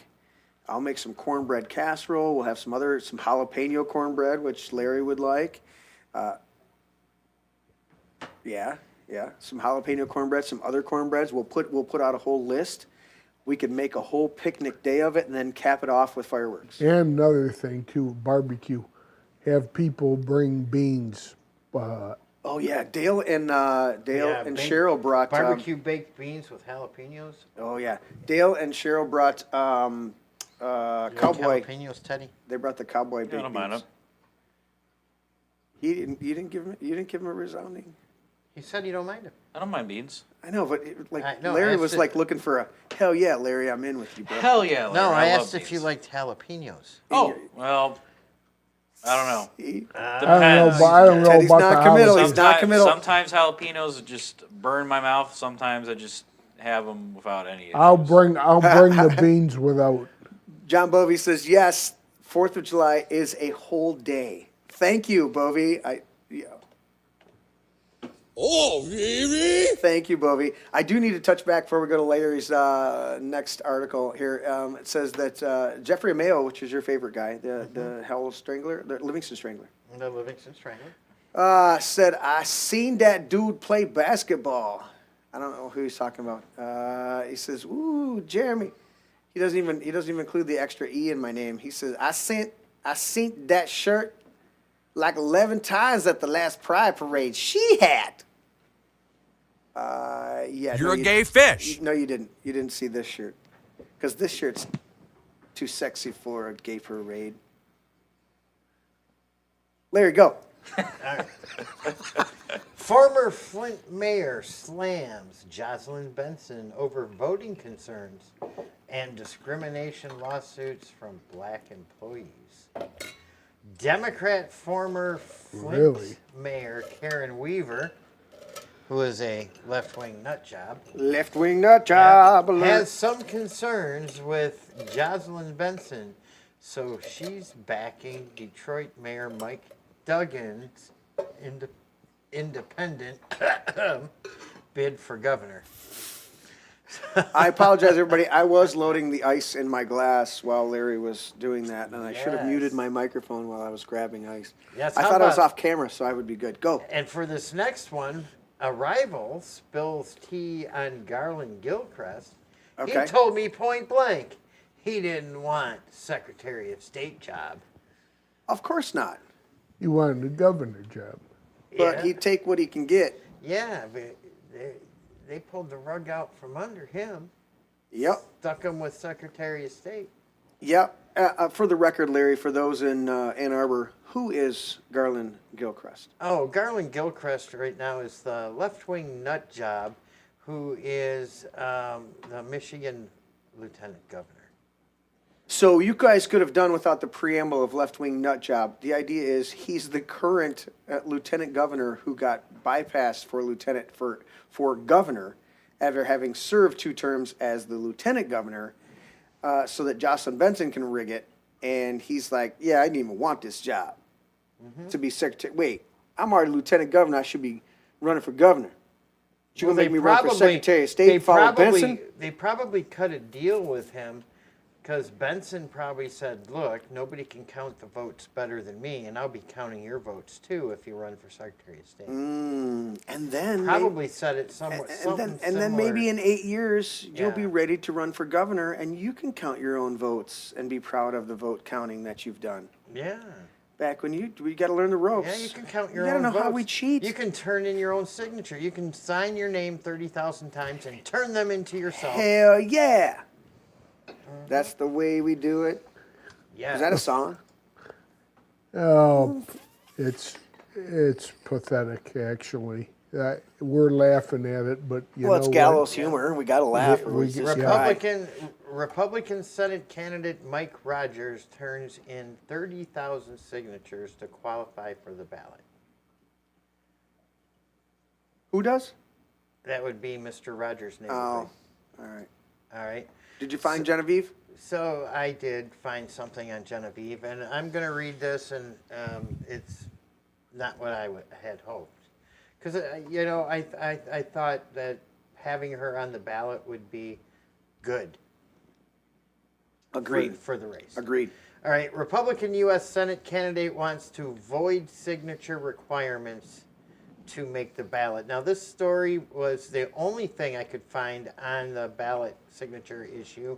What's the date? For it, the date is 4/9/2026. So just 11 days ago. So this was a Royal Oak woman and self-described as the grassroots Republican candidate for U.S. Senate filed a lawsuit seeking ballot access without meeting the signature requirements.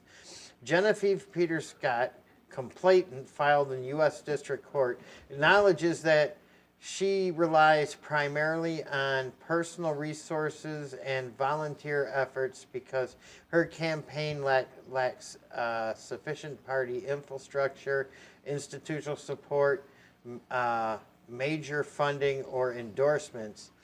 Peter Scott claims she spent $60,000 of her own money and used 230 volunteers who have collected about 7,230 signatures from voters across all 83 Michigan counties, but she's unable to satisfy the statutory threshold by the filing deadline. Under Michigan law, Peter Scott needs 15,000 to 30,000 signatures for a partisan petition. As a result, Peter Scott wants a temporary restraining order or preliminary injunction stopping the Secretary of State's office from enforcing the signature threshold, or to allow her an adequate alternative method to make the August 4th primary ballot. So. Yeah. When did these stipulations, Larry? When did the requirements like that start to come into effect? Because they were not in the original Constitution. So I understand that dynamic, but I also understand. Yeah, I can't answer. You got to work within the. As long as I've been in politics, this has been require the standard. the signatures. Excuse me. And so it's a difficult thing. Pardon me. I Yeah, love it's Genevieve. a I love difficult- Genevieve.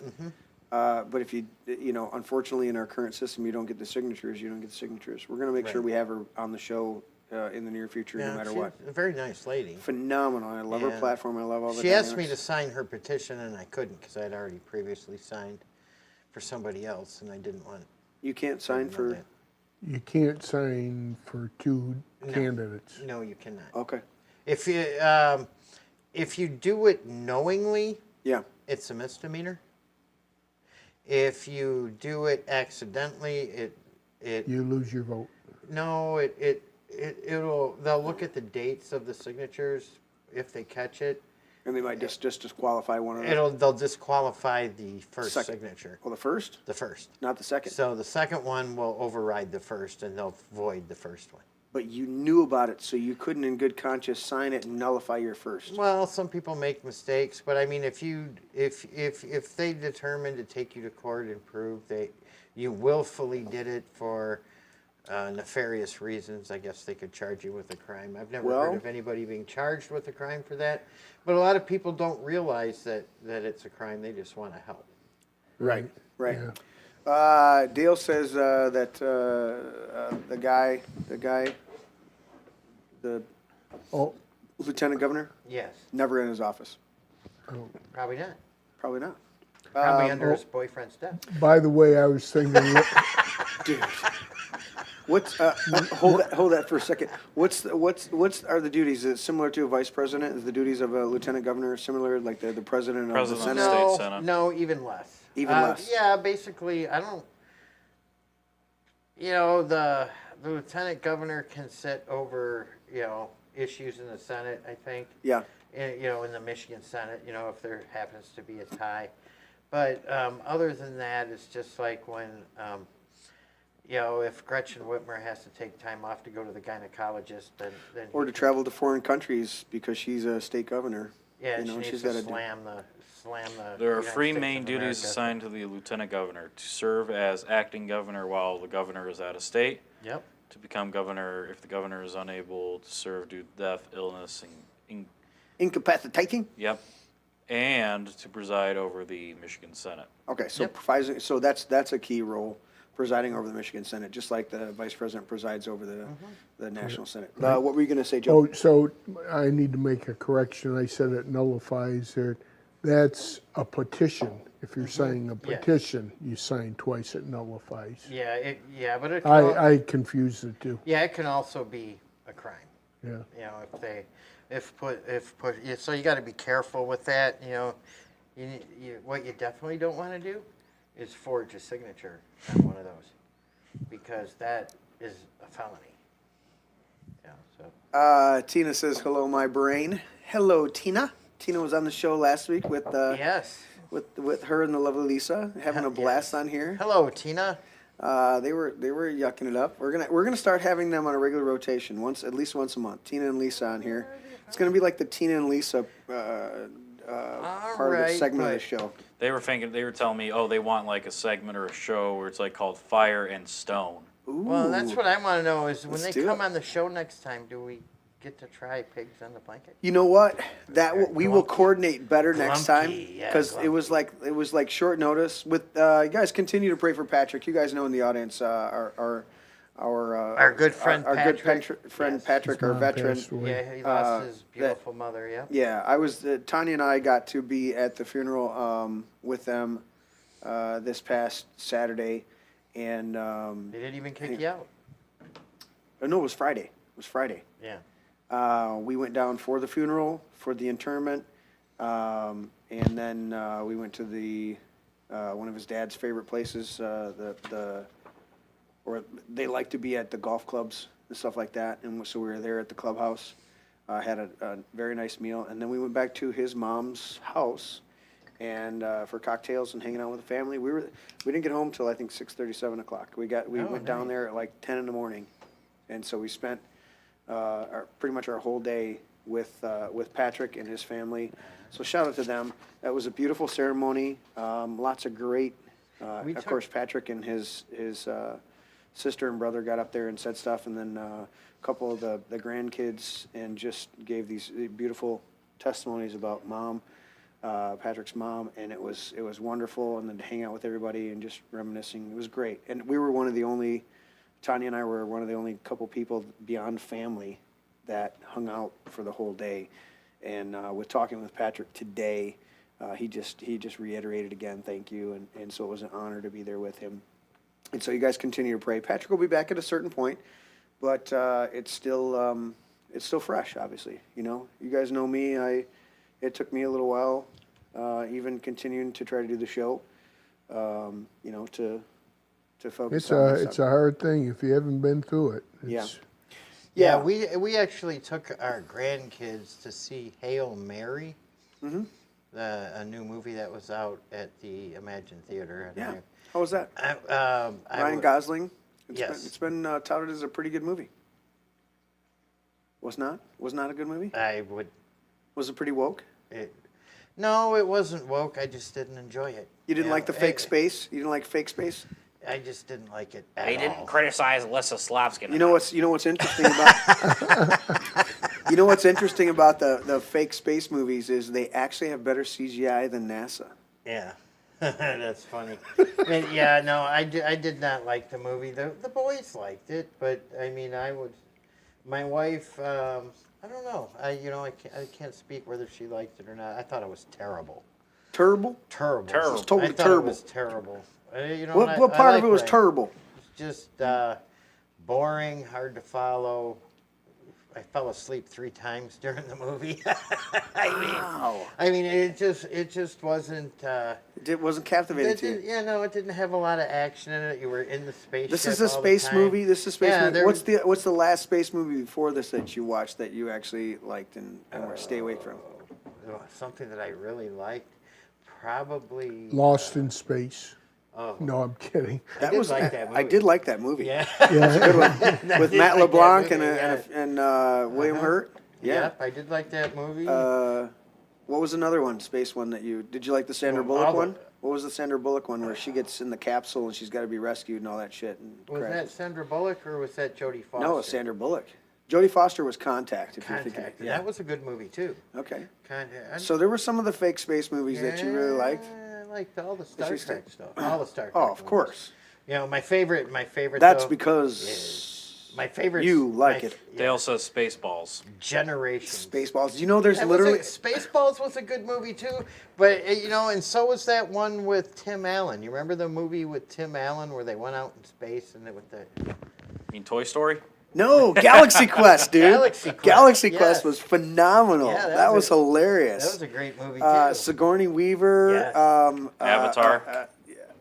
Well, Avatar's good. Tina says Avatar. Okay, Avatar. Yeah. But with Galaxy Quest, it was Alan Rickman as the alien in there. He was phenomenal. That was one of my. Starship Troopers. Yeah, Stormship Troopers could be a little campy for me. I think it's Like Spaceballs was over the top campy on purpose. I can see whereas Larry being, Stormship Troopers was like B movie trying to be A movie. But even Larry could be a good Darth Helmet. Yes, Dark Helmet. If we did the Trooper review, Remember the Schwartz. If we ever did like a Trooper review series, we need to have we gotta have Larry just wear a Darth helmet. Hell yeah. I can't breathe in this thing. Goddamn Democrats. Let's see. Tina says she was read those, Larry or Teddy. Tina was disappointed in the Hail Mary movie, I think. And Okay. then she said Avatar. Yeah. And then Dale said Galaxy Quest. Yeah. Yes. And Spaceballs. I wanna They're coming point- out with the number 2. Spaceballs number 2 Next is year. in the works. Yeah. And actually, Bill Pullman, because he passed away, his son. Yeah, he's gonna be Barf. Yeah. No. Well, Barf was I know. Barf was John Candy. Oh. He plays. His dad played now the that Han was Solo a funny character. guy. Yeah, That yeah, was a Candy that funny, guy was fucking hilarious. guy. John Bovey says Oh. boomers can't handle Starship Troopers. Hey, Larry, I don't know why. in Planes, Trains, and Automobiles. Yes. That's not a Hey, pillow. guys. Yep, that was a real good one. that guy. Was it Uncle Buck? Uncle Buck was That phenomenal. was phenomenal. Great outdoors. Yep, and Yeah, Splash. John Candy. Splash in was great. Splash. You know what? I'll tell you this, Anytime his- Daryl Hannah gets naked and walks around. dude. See, we're not even focused on John Candy now. Of course, the Blues Brothers. He's the sheriff chasing him down the whole time. Uh-huh. Ends up being at the concert, and he goes, "Who wants? What was it? A smoothie or what was it? Orange? What was the name of the drink?" He goes around the whole table. He's like, "You want one? You want one? You want one? Orange coffee? Orange coffee? Orange coffee? You want one? You want one? All right, 4." And whatever he says, he's hilarious in that, and it's totally understated. Same way in JFK, he plays the one lawyer, in JFK. John John John Candy. Candy plays a phenomenal Was it a role. straight piece? Yeah, dude, phenomenal. Plays this Louisiana lawyer talking. He's like, "Yo, crazy as that crab meat. Just goes to show it's in the genes." Did you see the one with John Candy and Maureen O'Hara, and then and it's the name of the movie's on the tip of my tongue. Yes. And it's excellent movie. Yes. And what's her name was in it? The girl from what was the Breakfast movie or something where they all Molly met in the Ringwald? library? Is it Molly Ringwald No, or was the other one? dark-haired one. Yeah, I can see her face. Yeah, and she's gorgeous. Yeah. And she played a girl. I can't think of the name of this movie with John Candy, though. It's one of my favorite movies. I've seen it a million times. It's not Uncle Buck, right? No, it's not it's the Uncle other- Buck. We'll look up John Candy. We'll do that. Yeah. Let's see. Orange Whip. That's what it was. Thank you, Dale. Yeah. Oh, Only the Lonely. Only the Lonely. Yes. Only the Lonely. Dale's got it in chat. Yep. Only the Lonely. Yeah. 1991 more and gosh, I can't. Ali Sheedy. Ali Sheedy. Dale's on Yes, it, dude. Dale is yes. like nailing this Ali shit. Sheedy was gorgeous. Yeah. Oh, she was such a And pretty he had girl. the Orange Whip. Orange Whip. Orange Whip. Orange Whip. Anyone watch 6 Orange Whip. Fifth Element? What was That it? was a good The movie. Fifth Element? That was a good movie. Yeah, Fifth Element. That was Of course, with, but that wasn't John Candy. No, I was just thinking of like space movies. Oh, space movies. Yeah, Yeah. phenomenal. Yeah, that we got was- up into a John Candy that was jag, Bruce and I was. Willis, wasn't Yeah. it? The Fifth Element Yeah, that was phenomenal. with all those cars flying Luc around. Besant and dude, that was Didn't he drive like a flying taxi cab or yes, something? yes, yeah, that was Do phenomenal. we count Men in Black as a space movie? It's a great sci-fi. Yeah, That that's wouldn't great count as a- sci-fi. as a That's space. kind of like that one. The one with those. What Edge of Tomorrow? Did That's you a see great Edge? sci-fi. That's Yeah, great. Edge of Tomorrow. Yeah, live, where- repeat, live, repeat, die, or something. Live- Die, live, repeat, something like that. Yeah, wasn't that Tom Cruise that was in It's that? And he phenomenal. lived the same day over Yep. thousands Him of times. what was her name? Full Metal Bitch. Yes, that was her name when it was called. She did phenomenal in that. That was, and she's gorgeous, man. That Oh, that she girl is. Yeah, is so pretty. Yeah, yeah. Well, Yeah. going back to Ryan Gosling, which you didn't like his movie, they did a movie version of the Fall Guy, the Yeah. original Fall Guy movie. It's her and Ryan Gosling are the two leads in it, and the original Fall Guy, what was his name? But he makes a cameo right at the end. Really? Yeah, Oh, yeah, what The was gu- his name? Yeah. The guy from Lee Majors. Lee Lee Majors. Majors, Yeah, that's it. you know where he's from? Wyandotte, Michigan. Did you know that? I did not know that. Yes. Yeah, and that movie, Fall Guy, if you haven't seen it, phenomenal. It was hilarious, and action in there is phenomenal. It's great. You know who else is from Michigan? Do you remember Me, Judy from Lost in Space? the original Lost in Space, or, Or the movie? not Judy Robinson. I'm sorry. What was the oldest daughter? Because you had Penny and Judy was the mom. And then why am I drawing a blank? I don't know. So Yeah, Lee Majors. Dale, you were late on that one. She still is. John got Maureen Sullivan to come out of retirement. Oh, is that what it was? John Candy got Maureen Sullivan to come out of retirement for that movie. Only the Lonely. So you didn't like that? You didn't like that sci-fi movie? You know what? A couple of my favorite sci-fi movies. I love. yeah, Marta Kristen. Marta Kristen. She played. It was Judy Robinson, and the mom was Maureen. Maureen. So I was I right. thought, and I was going to say Marie. Yeah. And Yeah. You know I what? should have spoke up. Fifth Element is one of my all-time favorites, space ones. Even though the majority of it doesn't, it's in traveling through space, but it's a lot of it's set, in different locations in places. I love the movie, but like, I love, even though I don't believe in the space program, I love. Teddy, batteries. Are you Dead. dying? Are you dying? Are you blinking? Is it? Yep. It says it's on. No, he's blinking. You grab him like a couple set over there. Yeah. He just put those in too. Yeah, we have to weed out the rechargeables periodically. Oh. But love Ron Howard's Apollo 13. I thought that was phenomenal as a movie. I love Thanks, Teddy. Red Planet with Val Kilmer and the chick from The Matrix, Carrie Ann Moss. Multipass. There you go. Right here, Teddy. Thank you, sir. Tom Selleck was from Trenton, Dale says. Multipass, that's what he says about the Fifth Element. Multipass, yeah, they know it's a multipass. You know how these things work. You meet somebody, sparks fly. Next thing you know, multipass. He knows it's a multipass. You know, another phenomenal one is so Red Planet with Val Kilmer. That's a phenomenon. Tom Sizemore, a great movie. The Martian, Matt Damon. I love that one. Mars Attacks. Oh, Mars Attack. I would call that more sci-fi because there's very little yeah, space. Mars Attacks But that's is cool, though. hilarious. Where dude. the music made their heads explode Yes. in the helmet. Yes. Exactly. Dude, that's phenomenal. Yeah, that's some music could do that. It should, as well it should. Yeah. Kind of what they did in like- Venezuela. Exactly.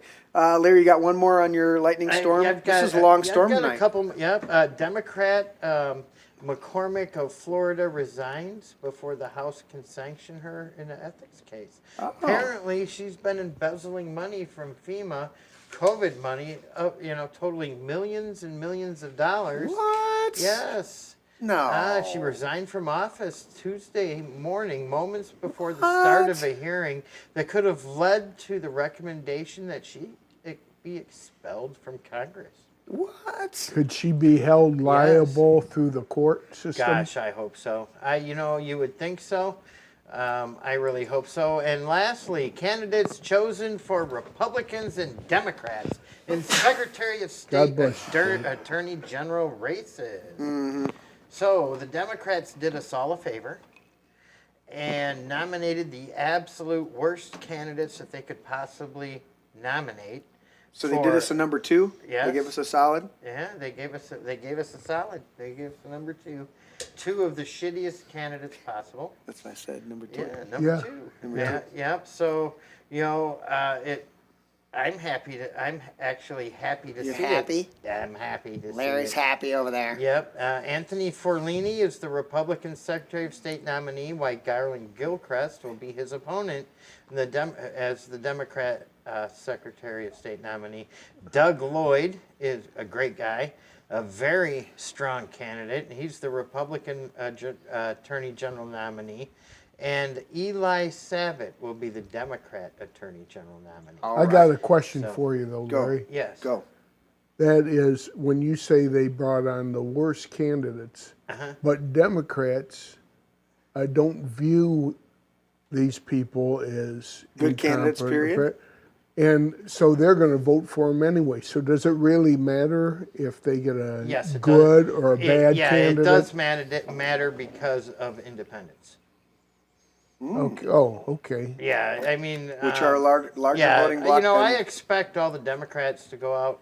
I mean, there's some. I've been reading some infighting inside the party afterwards. The establishment Democrats aren't happy. Is that in the Because- state or federal?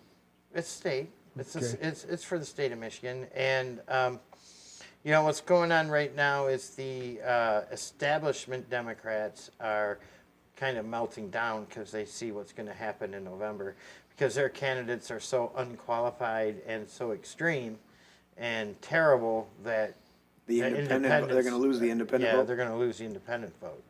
So, but that remains to be seen, of Okay. course. Okay. And That's why Dugan went independent. right, and All right. so this segment of the What- of this show, This is what is this? ooh, it's brought to you by Veterans for a Better MI.com. What is this? Is this a political action pack? Is that what this is? Yes, it is. It is a PAC that Oh, and everybody what does the can PAC vote do? for. The PAC promotes candidates that will make Michigan a better place for everyone, and goes after candidates that are bad for the state of Michigan. So who's behind the pack? Larry. Yeah, Veterans for a Better Michigan. And this is our new website that's got up and running the other day, veteransforabettermi.com. And as soon as you log on, there's a little pop-up that shows up and gives you the address to where you can send checks and donate to. Well, if you want to, that you're doing that, Yep. Dan Houlihan is a great guy Oh, to Dan talk will, to. yeah, Dan's already, yeah. Yeah. I heard that was a fake veterans group though. Explain yourself, Larry. Explain yourself, Larry. Yeah, explain yourself. Yeah. And is Dan, is Doesn't Dan, look like is a Dan, fake veterans group to me. Yeah, Well, is Dan part of that's the? what I heard from the Yeah. rattlings on Does Dan Facebook. have any connection with you in this? I know Dan. Dan's. And a matter of fact, this pack, I think you were sitting right at this table when there was some veterans here that we formed a board. Yeah. And then we signed some paperwork Okay. and then filed it with the state of Michigan. I think I was there. Yeah. Yeah. I think I remember that. Yeah. So you've got several veterans on your board of directors. I and, do. Yep. Is Wilhan in a consulting, at least not a well- contracted consulting, but at least a trusted friend that you can bounce ideas off of? Yes. Well, he handled, when I had a pack, he handled my Yeah. tax return and Yeah. whatever ramifications that would have had. And for now, I have a waiver. Yeah. So, which means until I raise $1,000.01, Yeah. 1 cent. I don't have to. Is that a digital report. 1 cent? Because we're not doing pennies anymore. Yeah, we're not doing it. Okay. Yeah. Just It's check. additional 1 cent. Yeah. 1 cent. But that is Veterans for a Better Michigan. That's our new website, and you can reach me on Facebook. Nice. Very Nice. good. Once Yes, again, I'll show it. and- I'll show it. There it is. Once again. That's right. There's for Larry. And another subject that you really like there, Larry, that Dale's chiming in. Benson will be firing up the cheat machines, the voting machines, and Haley got booed off the stage. Tell me about this. Who was talking about Haley being Larry was talking. Was it just Larry, or was it? Did Teddy Well, chime in and Blackpill on that? She got booed off the stage somewhere. I didn't actually read the article. I just know I saw the art. I saw a clip. I saw. Yeah. Okay, she got booed off the stage. Was that at the convention? That was at the DNC. At the DNC convention? Ooh, Yep. that's bad. That's bad. Yeah, That's bad. she's terrible. Slotkin's terrible. I mean, they got a bunch of terrible stuff. But see, the Democrats have gone so far left that even these kooky liberal whack jobs like Yeah. Haley Stevens are seen as not Too left. moderate. It's seen as too moderate. Too moderate. Yeah. I mean, when Democrats look at Alyssa Slotkin and say, "Oh, I like her. She's a moderate," you have a serious problem Right. because she's Well, looking back She- just 20, 30 years ago, we look at, in fact, that there was a comparison made by one of the pundits that I really liked talking. They made a comparison. They said, Trump is more aligned with, or more along the lines of Clinton as far as his overall dynamics. Because he didn't run as Well, necessarily he a used to Republican. be a Democrat. Well, right. That's what the whole Trump, point Trump was. is a populist. He's not. Exactly. He's not a He's not a straight Republican. No, he's not a straight And he Republican. makes that clear, too. Yeah, Yeah. Trump He's a is- business-man. Trump is Trump. He's Right. his own And man. he's- That's he's- Well, that's exactly the, right. there's a new book or video or whatever it is out by Dinesh D'Souza, and it's called Trump the economic or the business president. Is Trump's focus is business, and he looks at all of the things that he does through a lens of how it would look out business wise versus political or ideological or any other dynamic. Right. It's can I make this a business? Can I will this work as a business dynamic? And that can be good, that can be bad, but that's the dynamic that he comes from.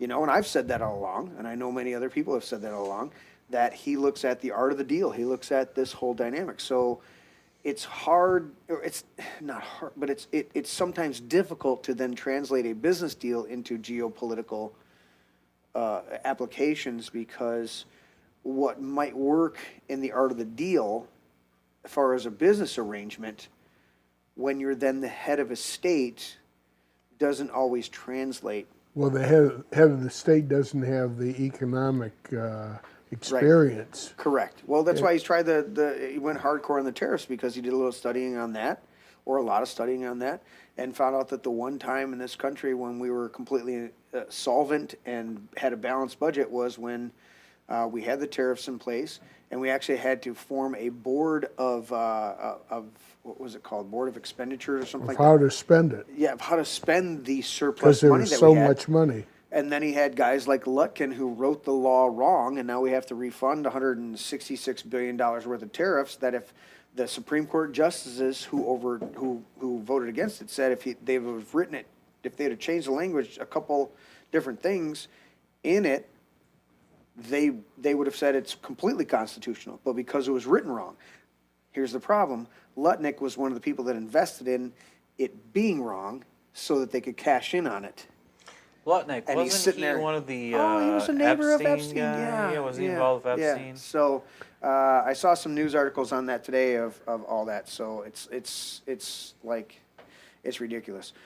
Okay, time to move on. That was But like all a those long headlines time and ago. more are available at themidwesterner.news. Hell yeah. We do. They like should the be underwriting the Midwesterner. show. They should be supporting the show. They should Get be. on that, Larry. Yeah. Let's do a couple things before we go. I know we have it in this order of going to the Bester perspective, but I want to jump into a couple of these since we already touched on the DNC convention. I want to get a roundtable real quick on the DNC convention, which you guys saw, because even Patriot 615 is saying that Haley Stevens is painful to listen to. What were you going to say, Joe, before I jump into that, the DNC convention? No, Teddy and I were discussing that earlier. The DNC? Yeah, the DNC, Okay. and I'm getting feedback here, but I think that the Democrats are obvious. I'm stating the obvious. That they're almost irrelevant because of The only reason they get votes now is because of the cult. Right. It's the cult. and I don't know how you even take them serious. Right. Well, you got to take him as a serious threat. I mean, Not as a serious. yeah. I mean, the Democrat Party is the party of hate and lies. That's all they do. They spread hate and they spread lies. And let me ask you this. They offer absolutely nothing. I mean, let's be honest here, and I want you to be honest. Tell me something beneficial to humanity or society as a whole that comes from the Democrat What Party. decade do you want me to?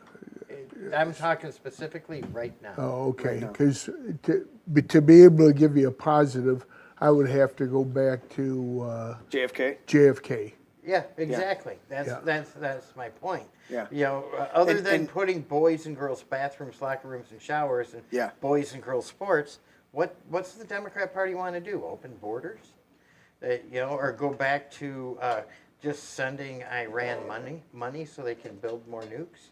And what's astounding to me is when you talk to somebody that seems to be your average American, they work, they have a family, they seem to be sensible, but they vote Democratic. I don't understand the mindset that Can I- educated people. Can I help you supposedly with the mindset? educated Can I help you people- with that mindset? Sure. It's what we start out the show with. It's the idol. Offering now concerning things offered to idols. When you put up an idol in front of your face, that's what you worship. But they're not idols, they're criminals. But it's still. I mean, when Paul is writing this in Corinthians, and then with the history of idolatry, you read it in Isaiah and Jeremiah and Ezekiel predominantly, but also through 1st and 2nd Samuel, through 1st and 2nd Chronicles. I mean, we know about Elijah going up and the prophets of Baal, they're cutting themselves and doing all sorts. These are dynamics of idolatry that are. These are whole societies that are offering up their own children for sacrifice. Okay. Right. And we don't think of abortion on the same level, even though It- the abortionists do. And they used to beat their drums and noise so they couldn't hear They the screams had- of the babies as they they were had- burning them. They had priests, compromised priests, whatever they were, Lutheran, Catholic, doesn't matter, but they had compromised priests at the DNC during the last cycle with Kamala Harris, while they had abortion buses out in front of the DNC to offer free abortions out in front of it while they're doing a rally to prop up Kamala as the presidential candidate. These are the type of demonic people that we're dealing You with. said the word demonic. They're demonic. Yeah. But it comes down to this this idolatry, right? When the Spanish were no means saints or great people, but when they showed up on the shores of Central and South America and saw the Incas and the Mayas sacrificing not only their children but also their population to their idols. Yeah. That's what those pyramids were for, that they find in the jungles through Central and South America. Those Mayan, they would offer them up. It's the symbolism of Indiana Jones and in a Temple of Doom, and he reaches in and he pulls the heart out, and then they sacrifice him. It was that same dynamic, and people don't equate that today because the abortion clinics are behind closed doors, and the Dr. Fauci's who are sacrificing hundreds of thousands of kids through his AIDS drugs and all sorts of stuff. They don't equate that. They don't equate it when they roll out a vaccine that causes heart attacks and all this other stuff, that the system and the demonic forces behind it are worshiping that death cult. Yeah. They don't see it the same way. But you have death cults throughout the world. But in the Western countries, because we're more civilized societies, it's more behind the closed doors, but it's the same dynamic. Okay, good. You answered a very important question that I've struggled with. How can sane people vote Democratic? And By you just not, answered by not it. being informed. They're not informed. Tina says it pretty much correctly, I think. Socialism money has hijacked the Democratic Party. When you think about the political parties and the current state of politics in the country as a whole, what is most promised? Things that are handouts or free or... I got my free Obama phone. Yeah. I got my Obama phone. They interviewed that lady like a year later, something like that. And she turned it in. She She said was that. like, it was horrible. Yeah. But I'll go back to the beginning of our show tonight, is the socialism and the money and the hijacks. I think that I agree with you, but I think those are secondary to the godlessness. And I'm not talking about a strict a Christian dogma as far as one denomination over another, or one sect over another, but just this idea of, again, anyone who loves God is known by God. It's this dynamic. But if anyone loves God, this one is known by God, known by Him. Why is that important? Because what did Christ say? He was teaching a parable in the Gospels, and he said, the sheep and the goats, he was doing this thing, and he said, "Depart from me, I never knew you." That's that idea, is one is known by Him. It's not that I know God, because I'm limited in my understanding and limited in my experience. So all I can do my best is to love God and listen. But God knows me 100%. Right? What did He say to Jeremiah? Before I formed you in the womb, I knew you. Yep. I knew you and called you to be a prophet to the nations. That's why it was so beautiful sitting with Jay on Sunday and talking about that struggle and exposing DES and how that drug just has destroyed millions of people's lives. It was a great discussion. And Jay and a number of other people that Jay knows said, what caused you to detransition, to come back to this? It's because they had this overwhelming, and we didn't even get into her one friend that lived a number of years with DES, but lived a number of years as a woman, and then came to this epiphany that, you know what, Lord, I just have to be my authentic self. No matter how messed up my body may be, I have to try to find out what my authentic self is and live that way, you know? And then you see these people that are totally hijacked and used by the garbage alphabet mafia people and want to prop them up that don't have anything wrong with it, but just are just wacky, right? Right? They're fully functioning people that there's nothing wrong with them physically, and yet they're perverted. They're pedophiles, or have some other perversion, right? And then there are people that have literally been messed up by the medical community that have struggled through figuring out their place. And what was beautiful with Jay and Jay's friend that Jay shared with me was that they went down this road of thinking that they would be more comfortable being a woman, feminine, but Jay had lines, had strict lines that Jay wouldn't cross, even when Jay was Jane. Okay, and we'll do another show and we'll talk more about that.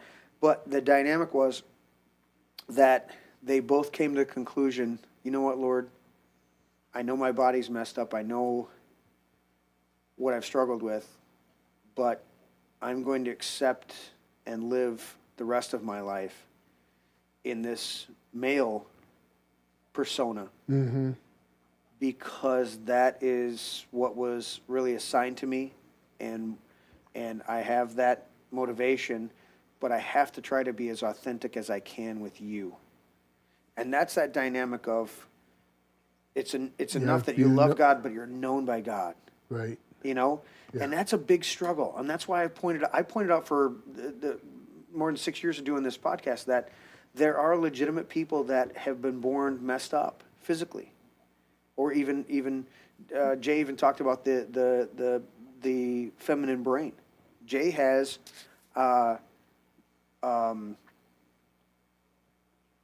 male genitalia, for lack of a better dynamic. We won't go into it. But when tested genetically, has male and female has more feminine genetics going on.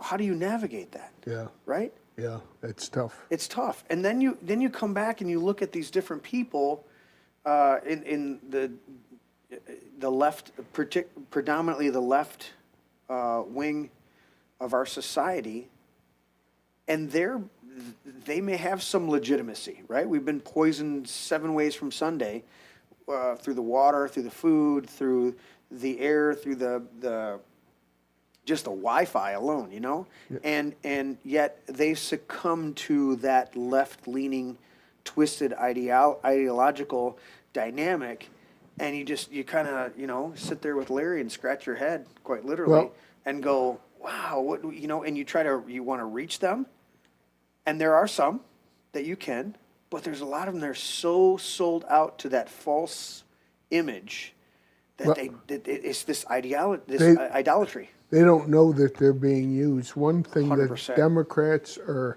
extremely successful at is taking minority groups and exploiting them and saying, "Listen, I'm here for you." Yeah. But all that does is they could give a rat's you know what about these people, but they exploit them, and they say, "Well, we're here to support you. Come to our side of the table, and we'll help you." And all they're trying to do is empower themselves. Number one. Yeah. And number two, divide us. 100%. And I'll look at chat. Patriot 6 says, I support love thy neighbor, but not when they identify as a cat. This is the difficulty that we have, and I appreciate Tina saying amen. And then Dale points out, hell of the fella. So here's the thing. Tina says grooming, however, is not genetic. Correct. It's evil. Exactly. So how do I've met Ella the fella, okay? Ella the fella came up to me, and then in a very short conversation asked me for a hug.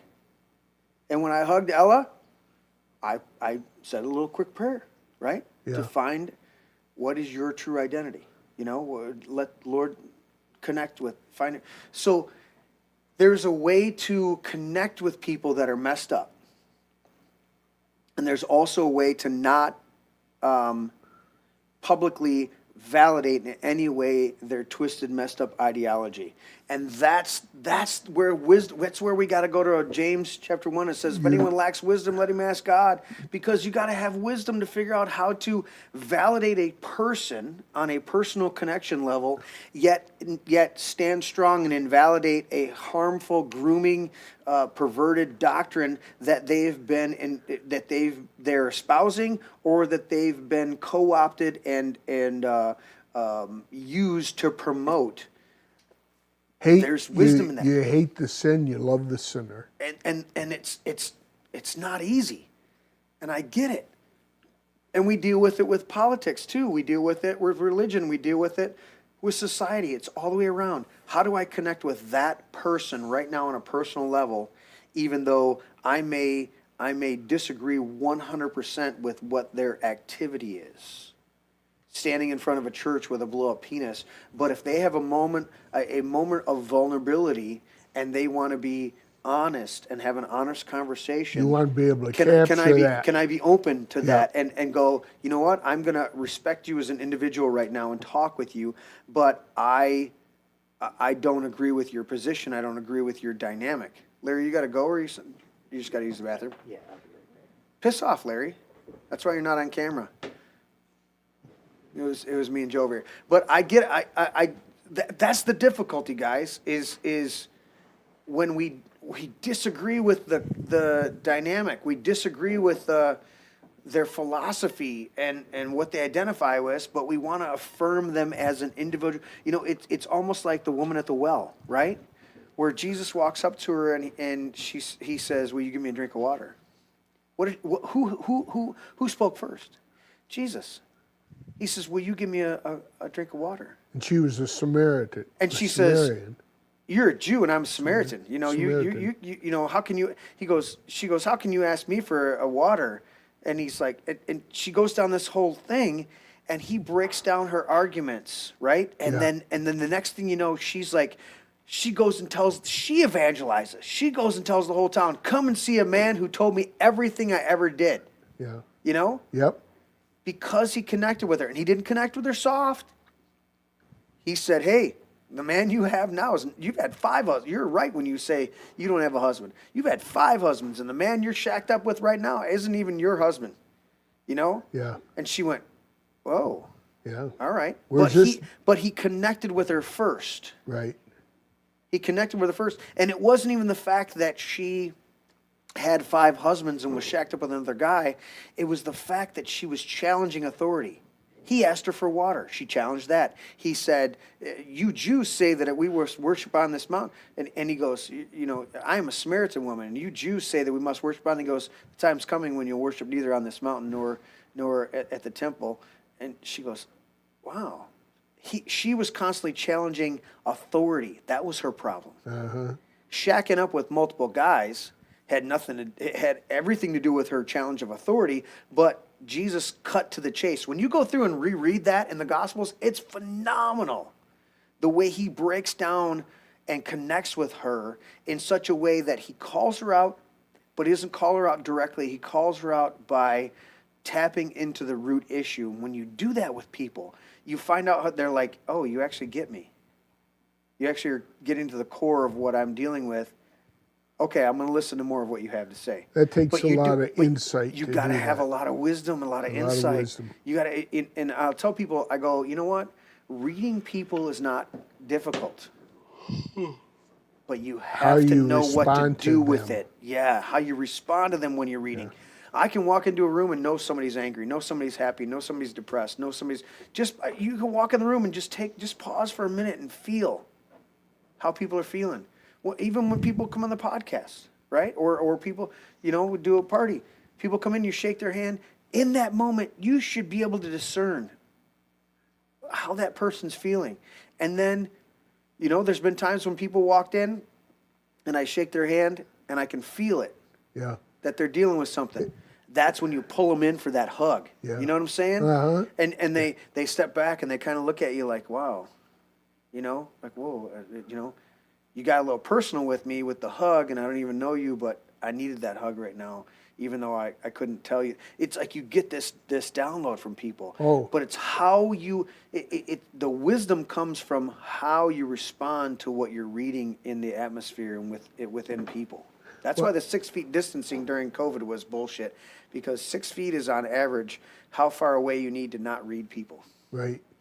In the political realm, I have a God-given gift that He's given me to read people, Yeah. and because A Roman's gift of discernment. one of my biggest pet peeves is people getting involved in politics for the wrong reason. Right. And that makes me crazy and Yeah. makes my head want to explode. And I want to, not in a vengeful or angry way, No, but But you're I like, wanna- dude, what's up? I want to tell people if they're following this person, warning, danger. Right. They right. don't have your interests at heart. Yeah. And so that's part of my problem in dealing with people that, like I said, get into politics for Yeah. the wrong reason. I think, you know what's amazing to me, Joe, is when people will say, I really believe God wants me to be in this race. And I go, okay, cool. I'm not going to invalidate that. But what has God said to you today? And they go, what do you mean? I go, wait. You're telling me that you believe God has called you to run for a political office, which is local, national, whatever, Right.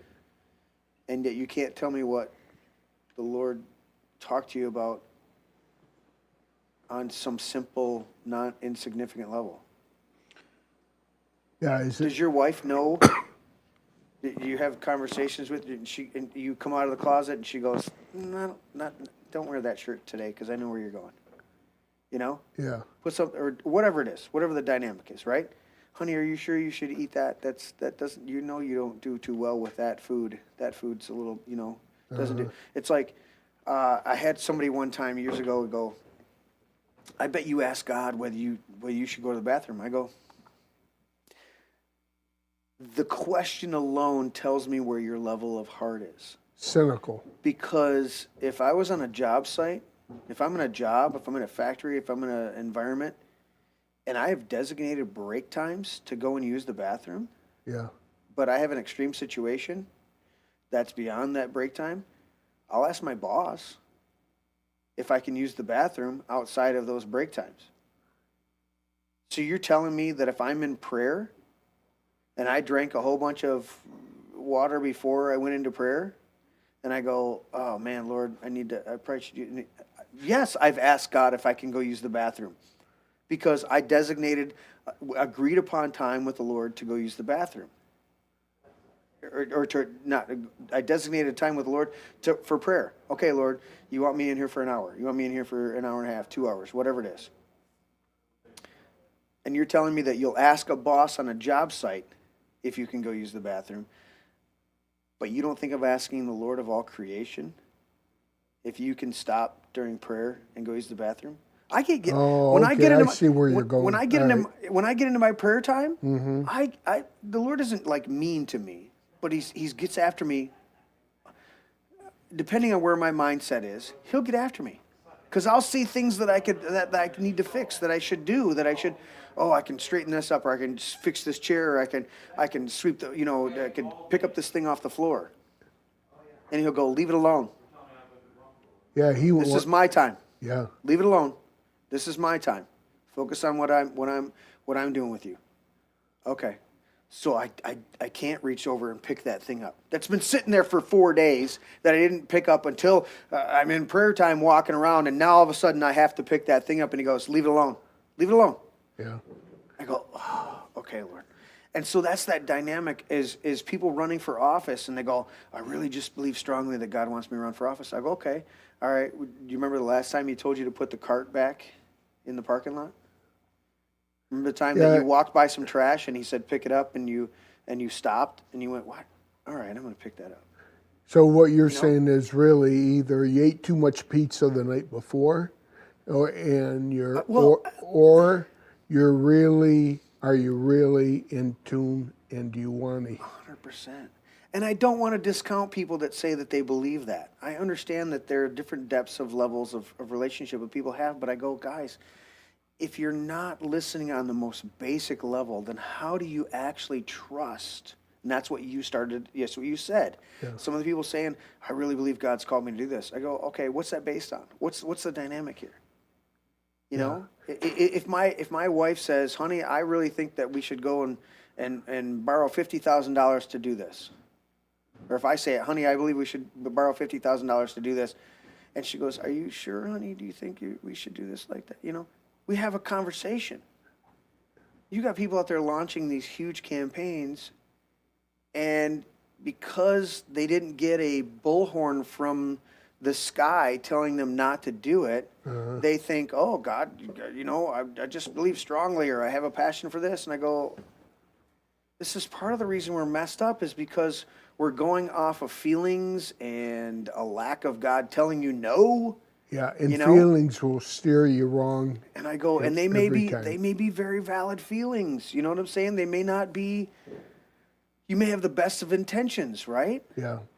See, I might go, for me, Jeremy, I might go overboard because I don't take anything for granted. That what I'm doing is something I necessarily should be doing. I'm always questioning and asking, holding myself accountable to God. Is this really what I should be doing? 100%. Rather than this is something that I think I should be doing. Yeah, that's huge. Yeah. That's huge.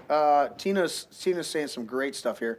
Matthew 5:41. A soldier demands that you carry their gear for a mile. You carry it 2 miles. It's difficult to practice humility, and the deeper your Christian faith, the more dependent on Jesus for everything you do or say. It is. And it's not that you become in any way a holier than thou. That's the exact opposite, or overly dependent, right? I'm gonna point this one out. This is one of my absolute favorite passages, but Proverbs.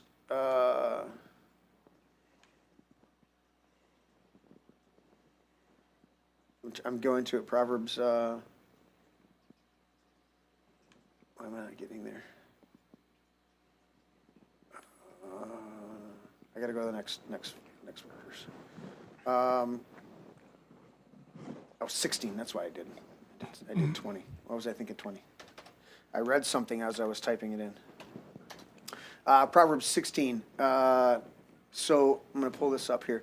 The preparations of the heart belong to man, but the answer of the tongue is from the Lord. All a man's ways are pure in his own eyes, but the Lord weighs the spirits. Commit your works to the Lord, and your thoughts will be established. For the Lord has made all for himself, yes, even the wicked for the day of doom. When you just take those first 4 verses out of Proverbs 16, and you start to assess it and go, wait a minute, the plans of the heart, the preparations of the heart belong to me. I have to come up with a plan. People are sitting back waiting for God to have a plan. God's like, no, I created you to have the plan.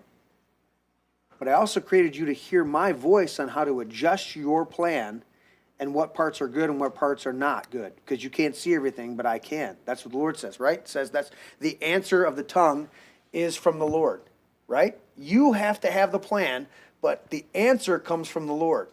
The response, right? Right. And then it says, the ways of a man are pure in his own eyes. Well, I think this is a good thing. I think this is what we want to do. But the Lord weighs the spirits.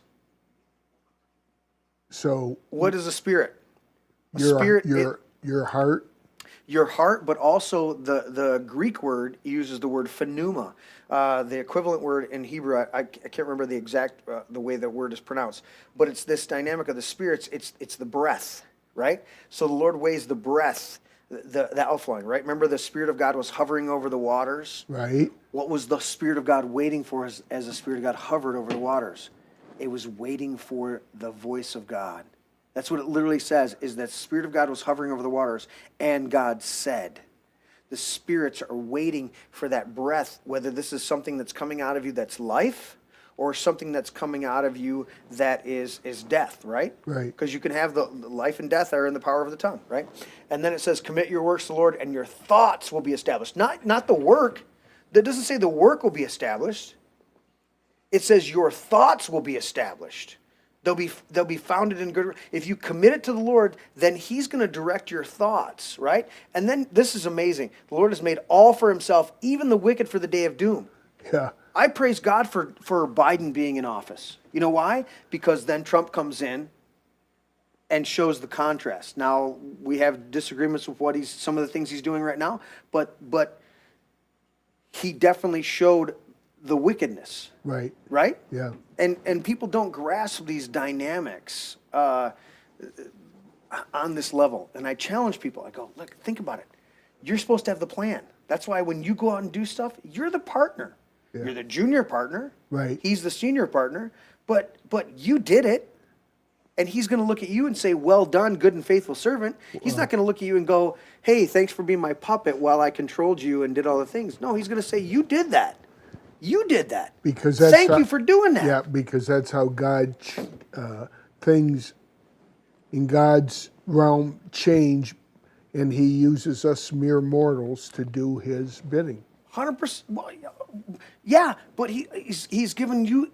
There's amazing things. You ever your kids, your grandkids, and they do something, and you go, oh, and you sit there amazed. They do something, and it amazes you. Yeah. And I talked to the Lord about this for a number of years, and He goes, you think because I'm in eternity, and I've seen you do it, that I'm not amazed at what you do? Go read Proverbs chapter 8 when it says He delighted in mankind. Why? Because after He created us, He watched us. And some of the things we did were goofy and stupid and detrimental, and other things that we did were fabulous. And He went, oh, look at my kid. Look what he just did. Yeah. You know? God marvels in us when we're creative and we walk out these beautiful plans, but then we listen to, He goes, yeah, that's a great plan, but adjust this and adjust that. He gets excited. Because ultimately He gets the glory. But based on what we're able to. Okay, yes, but also what does it say in Romans? It says Romans chapter 3, it says if while we seek glory, honor, and eternal life, He will grant it. I want to seek glory too. Yeah. God wants me to shine because He's the one answering me on my plan. He's the senior partner. Right. So I'm going out and I'm doing it. But He put you there. 100%. And so 100%. Based on, you're doing things that will honor Him, He gets 100%, the glory for it. 100%. Yeah. Yeah. All right, guys. We've had a good I like this type of discussion. We talked a little bit about the DNC. Is there anything else to report on that? Super Larry. Super Larry. There is one piece of news. Is that Chuck Hughes? No. Oh, well, yeah. Chuck Hughes was actually reprimanded by the Heartland School Board in a 7-0 vote. Wow. Really? Yeah. Which is amazing. So kudos to the entire board. The entire board for doing the right thing. Maybe Chuck there's hope. Yeah. Needs to behave himself. And breaking news out of Virginia is that Virginia approved its redistricting for this election. So. They successfully gerrymandered the district to create a 10-1 Democrat versus Republican. Wow. Yeah, and we have other states, Texas and a few other states that actually did it the opposite way. Yes. But more honorable towards their actual demographics. Demographics. Yeah, what they did, they actually. Yeah. I would say gerrymandering on both sides is I'm just as bad. I am of the. I think the way that you break the two-party system and you do this dynamics, and I don't see it happening without and the country surviving as it is today. I think you need to go back to populations and go, okay, for every 30,000, we're going to have a representative. And if we have 5,000 representatives and we have to have a whole coliseum to have those representatives and do that, then that's what we do, because you know what? Having these horrible district drawings and multiple people being disenfranchised because they're drawn into these things. No, we're going to go back to, you know what? We're going to, at the national, we're going to limit it at 30,000. And if we need to add a new representative because we've added 30,000 or 60,000 or 100,000 people to this particular state, then that's what we add. And we just flood the whole thing with multiple representatives, because then they're less beholden to the PAC money. Not criticizing you, Larry. Obviously, your PAC's doing a different thing like that. But the national PAC monies, they're less beholden to party politics, and they can be elected more easily because there's more of a concentration of their voting blocks. You have a much better dynamic of them voting according to the will of the people that they represent than being beholden to that if you dilute that system, because that's exactly what we had when they founded the country. You didn't have this 200,000, 300,000 representative, people. What's the average? 300,000, 500,000? For representative. Well, we got 9 million here, right? 8.5, 9 million in the state of Michigan. And how many reps do we have in Congress? 435? No, I'm saying from Michigan. From Michigan. Oh, from Michigan. Two senators. And, Well, you got the two Don't we have senators. 13 reps?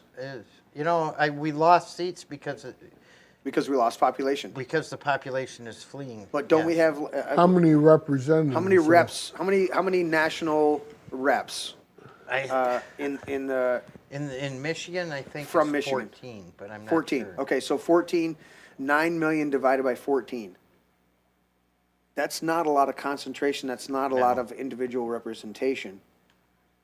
Take it back down to 30,000. Yeah, there you go. rep. I see Was what I you're right saying. at 14? I don't know. I'm just doing 9 million divided by 14. So it would be 642,000 roughly. 642,000. Confirm that number of 14. But that's a dynamic. It's like, let's go back to 20 or 30,000 and let's just, that would be too many people in the House of Reps. We got coliseums all over the place. Just you're gonna do a session, then rent out one of the go to Madison Square Gardens. I don't give a shit where you go. Just get it done. Yep. But when there's only 20 to 30,000 people, you can hold them far more accountable, and you have far more, and you could introduce a lot more independent and other voices and make the parties get their shit together instead of promoting candidates that 600,000 people don't want. Yeah, and the more people you have, like you said, the less the political sphere can control them. Correct. Larry, did you confirm it? No, I did not. What the hell, Larry? I asked you. Yeah. Teddy, confirm it. So 600,000 roughly, you said, by the calculator? So that's just one of my points. It's like, if we're going to have this, then it should have never been up the ante of population. No. We're just going to add more reps. We didn't have 435 reps? I've never been a fan of gerrymandering anyway. No, it's horrible. 13. 13. Okay, is so 13. do 900 or 9 million divided by 13. I think it's like gotta be 10 million divided by 13. I think we have a population of 10 million. Michigan current population. I think the last census was 2022, right? 20 I'm just doing 10 million. by 13. That's 760 or something like that. What's the number come back?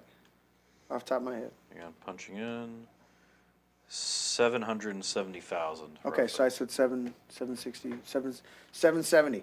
So 770,000 people represented by one person at the national level. Well, it's like Let's get back to 20 to 30,000 per rep, and let's just flood the whole thing with you know, And I think, for our district, it's an epitome of like how bad the system is, because we here in Howell don't have anything in common with people in our district as Lansing. or right? Ann Arbor. Or Ann Arbor. Yeah. And am I saying, So- I'm saying, Turn your mic back Yeah, on. Flint, Pontiac, yeah. and it's worse too, where we have other districts where you have rural communities offset by an urban area, or you can have like part of an urban area offset by rural communities. And the urban area typically has more people. There's Correct. Tina chiming in the chat. Yeah, some confirming of that. them.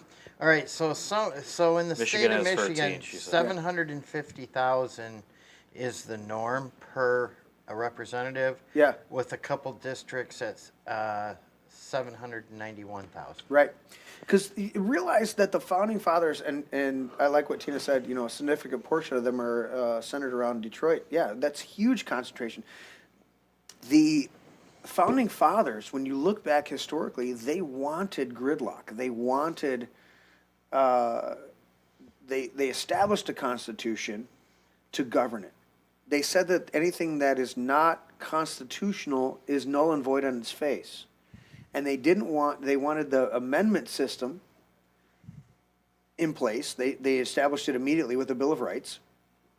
That they wanted that amendment system in there to say, you're going to do things that affect the nation as a whole. We want to make this a high bar to Right. achieve, And you look at this dynamic of gridlock. They wanted that gridlock. And the more people you have involved, the more voices there, you're going to bring about gridlock.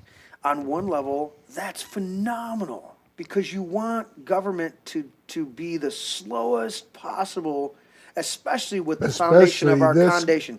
Especially this current government. Correct, but with the foundation of our Constitution and how brilliant it was and how inspired it was, you wanted the least amount of changes or additions and overall legislation put into it as possible. You wanted that gridlock. So there was amount of debate. There was a whole bunch of other stuff because you didn't want them to, in fact, it's echoed in the declaration that government should be changed by light and transitory means or reasoning, but you don't take this lightly. Larry will tell you this, and I'll tell you this. Of course, Joe, Teddy maybe a little bit, but we fear the change in the midterms from Republican to senator because we know they're going to flood it with a whole bunch of legislation that will be detrimental to the country. With gridlock, you don't get that quick flipping of legislation. When we lost the House here in Michigan and lost the Senate here in Michigan, right? What happened? Yeah. They inflicted a whole bunch of red flag laws, a whole bunch. We got the Gun law. the ballot, the reproductive, the abortion on demand, all sorts of crap going through, right? Yeah. We got all of that because there was a quick change and because our legislators not diluted with 1,000 representatives. It's concentrated with this small number of representatives, Yep. that are supposedly representing hundreds of thousands of people, and they were able to push through a bunch of legislation because a few seats changed. That shouldn't be the way it works. It should be a grind every time. It should be hard to get through legislation. Now, I will say that given the current state of our country, we do want good legislation to go through fast. But we're still in that same machine, so we have to try to undo this horrible shit that's been brought into us. It should be a grind to undo it and to put it in place. Now it's been put in place, so we want to kind of do our best to get rid of it. But that's what I'm saying is let's get more and more represented. I want more. I want flooded it, and I want it to be not be these career politicians, but to be these. Larry's pointing out, True representatives. politicians that are business owners. Well, if it's a representative that's going to go and represent 10, 20, 30,000 people, That's a guy I want, because that guy's going to go and serve and do his best and be there, and then he's going to come And back, come back. and he's going to come back and run his business. Yeah. Whereas a guy that's representing 600, 700,000, 770,000 people, he's making a career out of it. Right. He's leaving he's propping up his business. He's going to do it, and he's going to leave it. You know, the reason they had so many. So how do we get back to that? I don't know how we do it without a reset. I gotta- go black bill with Teddy. It's like, you know. We got a $25 super chat. Oh, do we? By John Bovey For the gay fish. for the gay fish. Hang on. You're a gay fish. There we go. He gets a gay fish for. Thanks, John Bovey. You know, we had such a good spiritual discussion that he couldn't come up with a $25 donation He's for anything other than the suffering gay from fish. feet withdrawal symptoms. I know it, dude. I know it. Larry, I know you got to go. You got to work in the morning early. The rest of us work a little later in the afternoon. Give me your final thoughts. You signed the paper. Wow, well, we got some interesting stuff coming up. You know, this is the midterms. We've got a primary. Yep. I always stress the primaries. Get out and vote. Yep. It's very important. I view the primaries as being more important than anything else. I mean, for one, you're going to pick the delegates that are going to represent you at convention. Yep. Another thing is you're going to pick the candidates that you want to go up against the Democrats. And since Democrats are famous for crossing over into Republican primaries and picking the worst candidate, we can offset that by showing up ourselves and voting. Typically, Republicans only show up about 23%. Yep. Which is tragic. It is, especially given the the amount word of, that comes to mind is tragic. Do you really not care that much? and also given with the amount of independents that are. Yeah, and August 4th is coming up, so make sure you vote and get out there and especially support Christina Like for Judge. Circuit Court judge. 100%. Yep, we gotta get Christina on the bench. Yep. And that leads into what I wanted to share. If anybody is interested in volunteering, that would be making phone calls, sending out mailing pieces, knocking on doors, calling people, doing gun shows, reaching out to their pastor. Is that gun shows or is that Yeah, gun shows. Yeah. like gun? You mean these guns? Oh, Oh, Teddy, I did it right. Ready?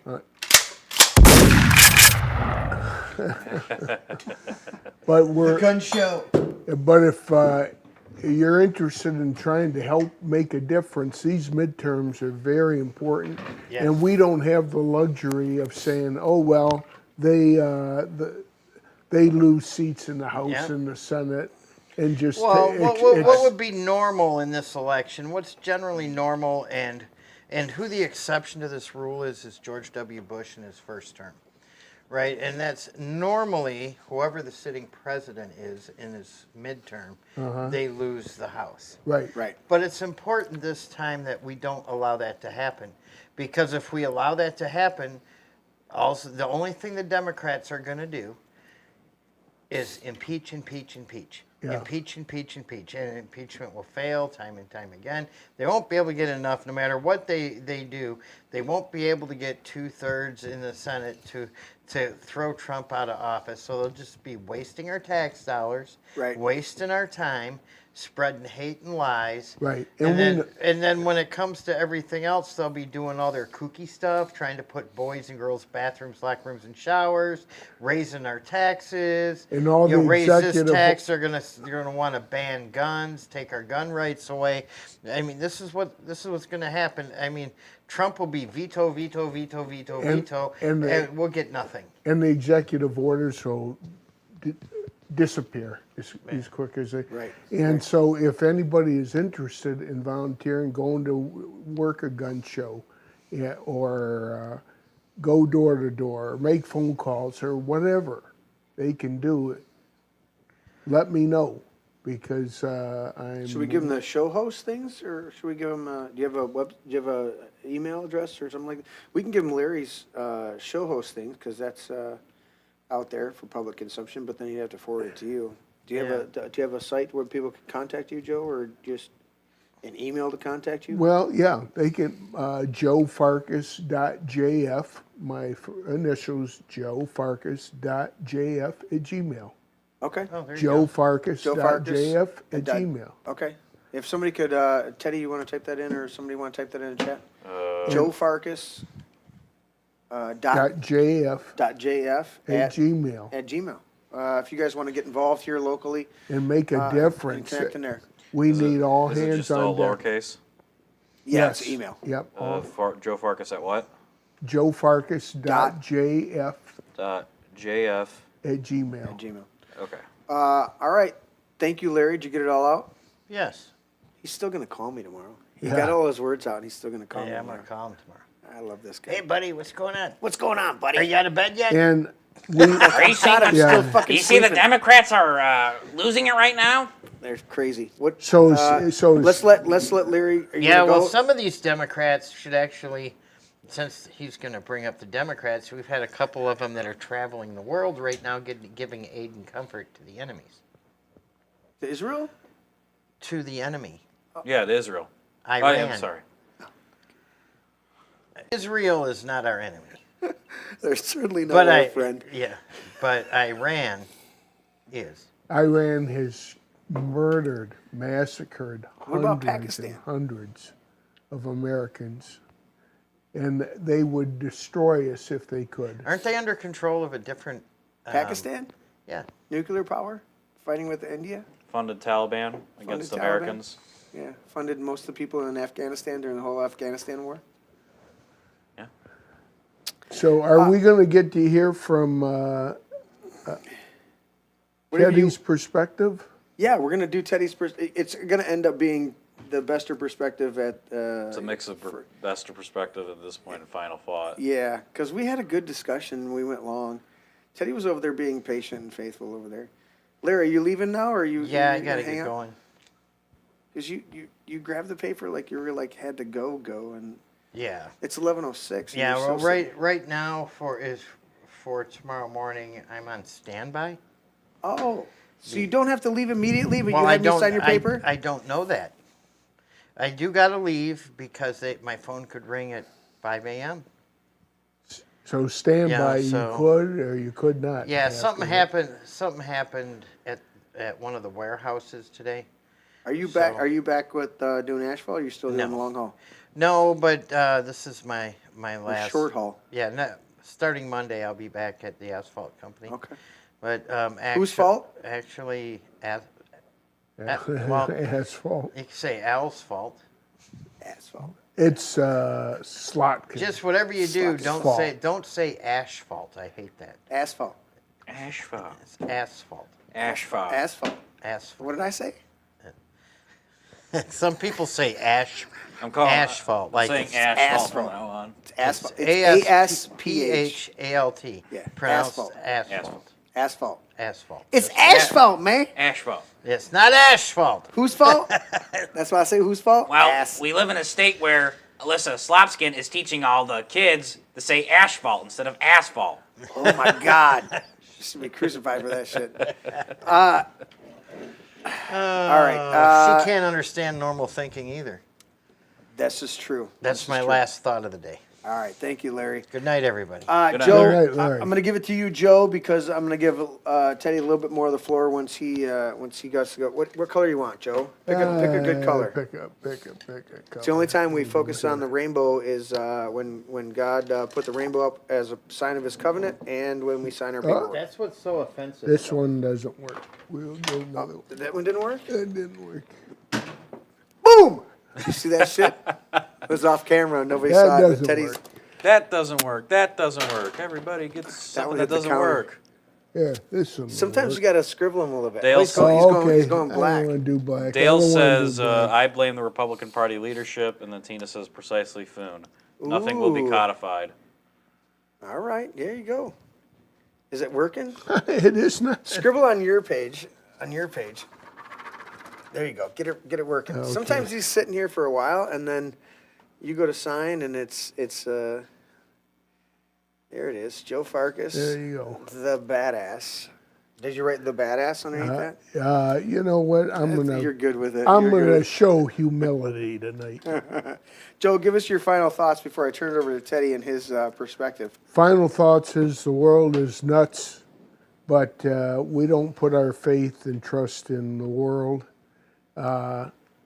Whether the world is good, bad, whatever, you lock in on Christ and accept his sacrifice and secure your eternity. It makes all this stuff irrelevant. Yeah. That's 100%. it. Amen. Amen. Thank you.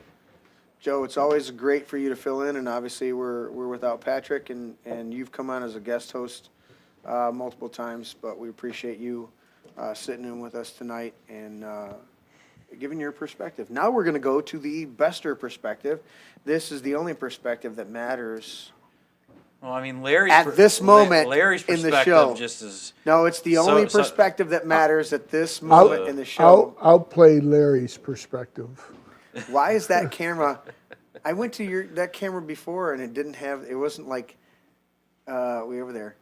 Is your chair all the way up? I think you've It been should be. sitting low the whole night. Yeah, you've been sitting low the whole night, and I just moved your camera. I was wondering why all you saw was his head. Yeah. No. All right, I saved it. Teddy, give us your Bester perspective in combination with your final thought, my friend. Look at that. He's already.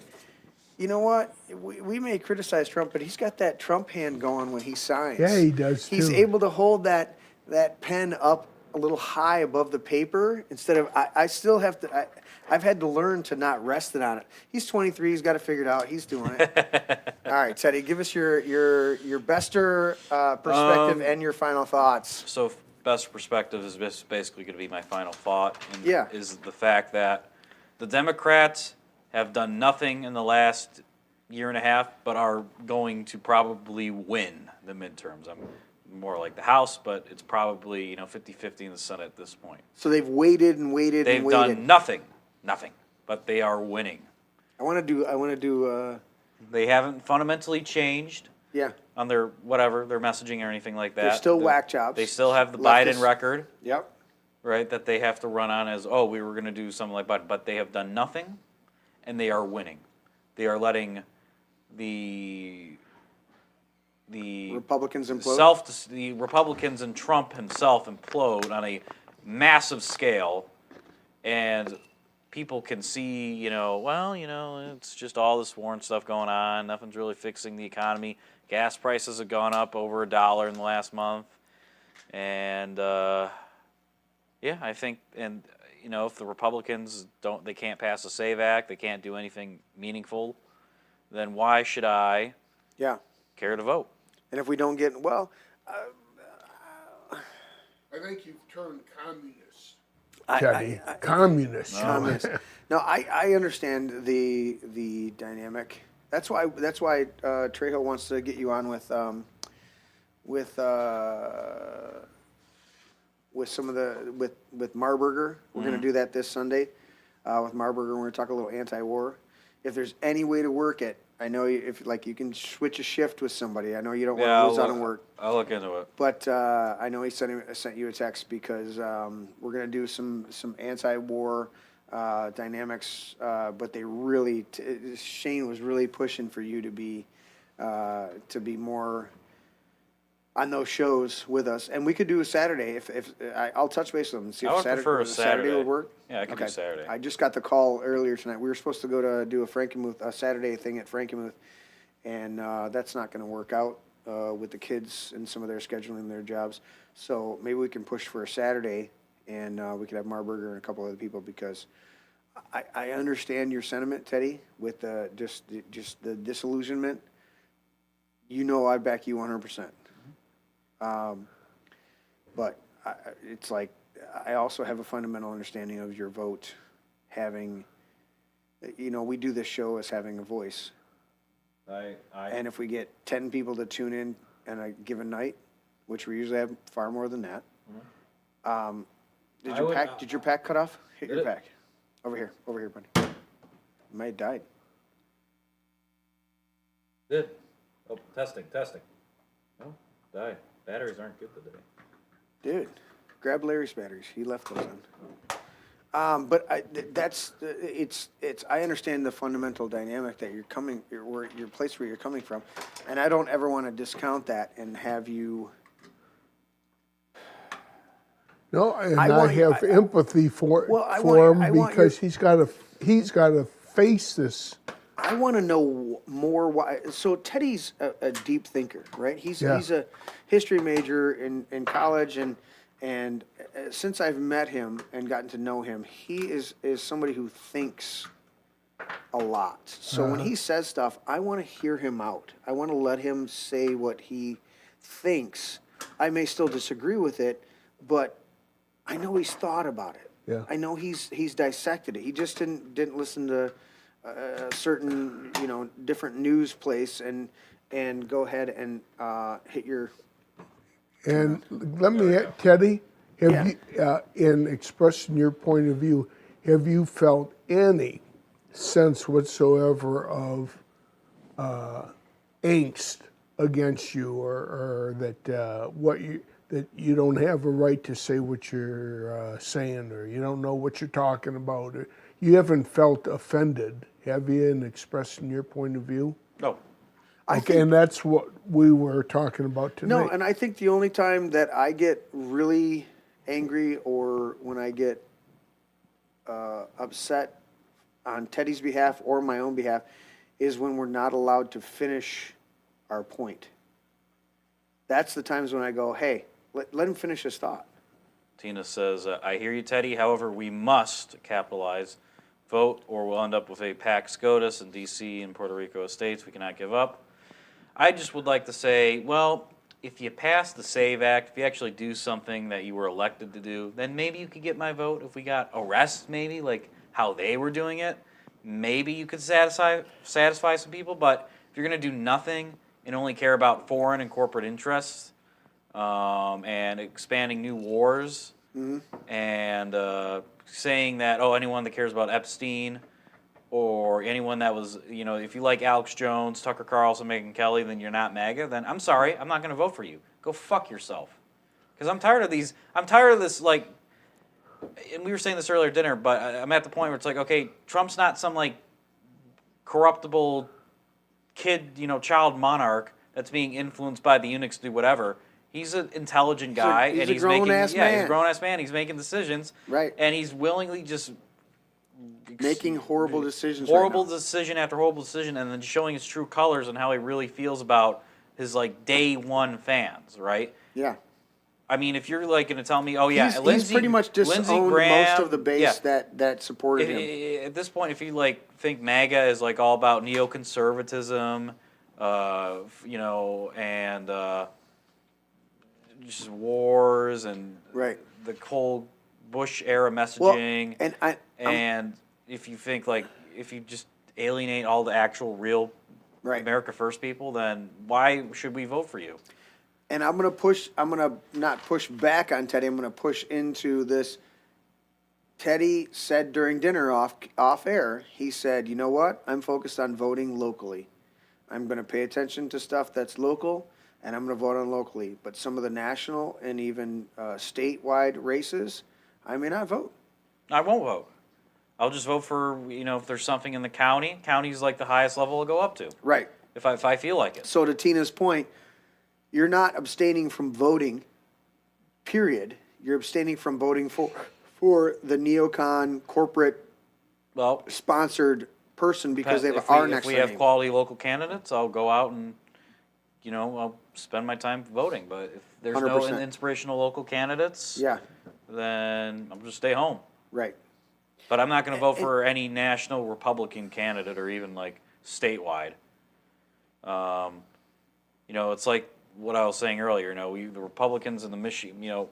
Larry's supporting Mike Cox, but he's part of the group that was so bad that era of Michigan Republicans that we ended up with Whitmer, and we had Bush being so bad that people wanted Obama, and then Obama not being good enough, and then they wanted Trump, and then Trump reverting back to that Bush era stuff.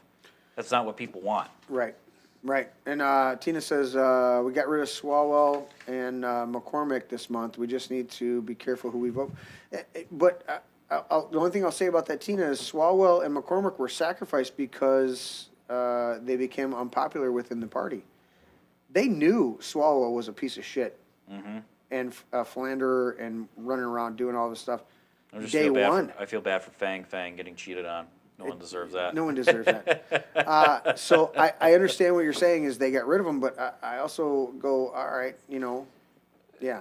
Tim says, did any of you watch Tim Pool's last video on Trump's plan? I've been hearing about Trump having a plan for the last 8 years. Yeah, I did. Is there a plan? Are there arrests going out in like 2 weeks? Are we getting arrests finally? There's no plan. Because even Larry, I wish Larry would have chimed in on this because even Larry was pissed off. We haven't seen arrests. This is number one. We want fucking arrests. And we're running out of time. And if we don't win the midterms, and you got that's the only reason I'm hammering the midterms. Goodbye. I was going to say, Larry, they're going to impeach Trump. I don't care. I don't care if they try to impeach Trump. I don't even care if he gets impeached. Because I think J.D. Vance at this point would probably be marginally better at the very least than Trump. Even though J.D. Vance has his own complication and his own networks with Peter Thiel and Skull and Bones and the PayPal Mafia and Palantir and AI. But I think it would be marginally better than the deranged, off the rails, just, Has there ever been a president removed through impeachment? Nixon resigned before they could do anything. No, there hasn't. There have been like impeachments, but they always been acquitted in the Senate. So you had Andrew Johnson in the 1860s.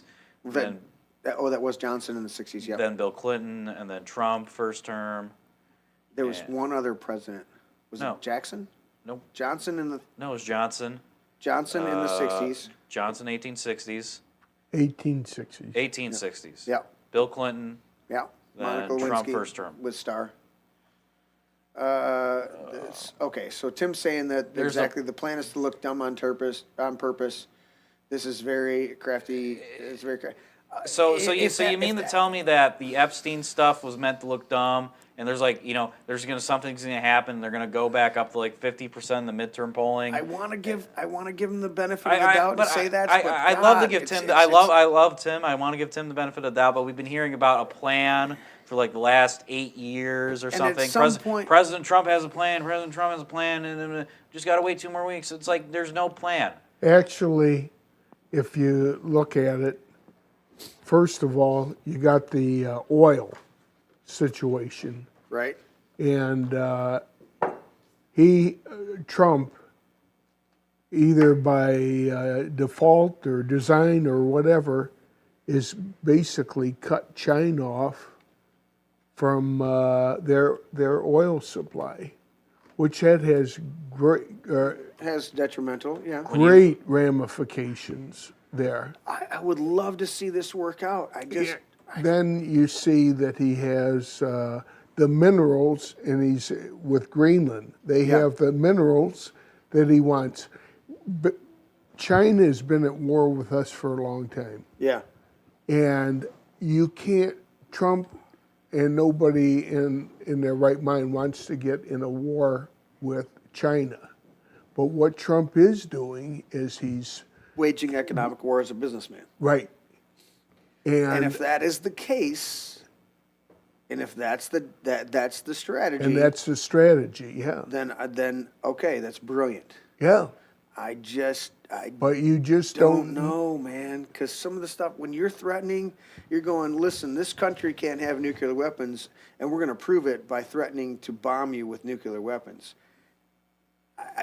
Is it just me, or we lost the hypocrisy on that? You could say madman theory. I don't know if anybody threatened him with nuclear weapons. Oh, Trump straight up said we're going to obliterate you in one day, and at the same time, Israel was saying nuclear weapons are on the table and we need to use them if necessary. Okay. It's not about the nuclear weapons themselves. It's about the leverage that it comes with. And I go, we're accusing another state of being a terrorist country because they might get nuclear weapons, and we're the only country that's ever used nuclear weapons as a terroristic, on a civilian population, as a terroristic tactic to end a war. But the war didn't start because Iran invaded a whole bunch of countries and was moving across, just taking over countries, and then we had to step up at a certain point and then threaten them and then bomb them. We said, we're going to go ahead and preemptively attack a sovereign country because they might get a weapon. No, they've been saying they might get a nuclear weapon like That's the last 30 that's my years. problem. We use nuclear weapons as a last resort in Japan. And any oil China may not get from Iran, I think they import like less than around 15% of their oil from Iran. They just can get more from Russia. Well, and then there's another thing. He got Maduro from Venezuela, and and so he basically, and Cuba's next, I believe, that he's going to secure our hemisphere. And I understand the Monroe Doctrine and that dynamic. I understand. So there are things. I mean, the problem with Venezuela is Venezuela's 15 years out from being back to peak production. Problem is that 40% of Americans can't afford a $500 emergency, and the America First president is focused on invading foreign countries because of foreign influence on the country instead of fixing the economy that he promised that he was going to do. That is the fundamental problem. That's a fundamental problem. People don't care. People don't care that you ended 8 wars. They don't. And he didn't really. He didn't end 8 wars. He didn't end 8 wars. He negotiated things that were already falling apart. He negotiated stuff, and they fell apart within like a month or two. Yeah, right. There's still these age-long conflicts that are still going on. Yeah. So, and we don't want to dump completely on Trump because I don't want to dump. We want him to. We want him to be the American first president. If I want, I don't want to dump on Trump like I'm some like TDS kind of liberal or anything like that. But it's like he's just doing stuff so wrong. Dude, and he's just like alienating everybody. It's like the Epstein stuff. I mean, the first 2 to 6 months were phenomenal. I'd say 2 months, and then it was just. And then there was this thing. It was like nobody's being arrested, nobody's being held accountable. Doge is being disbanded. Doge is being booted out. We wanted to expose all this corruption. Now you hear of more and more of the insider trading within the White House. And the market manipulation. Market manipulation. It's blatant market manipulation and the pardons of all these fraudsters. Yep. And it's like Bondi, people like Bondi. Pay for play, Pam. Yeah. And it's like, and people are like, well, you got to vote because we got to vote Republican because we just have to. We got to save the country. It's like, and I get. Well, you know what? And I understand both of that. Our elections, there is no real good choice in almost every election because they've been co-opted at political levels. The point is that our voices have more meaning, and we can do more of an impact on our local communities and areas where we can make a change in our own actual lives.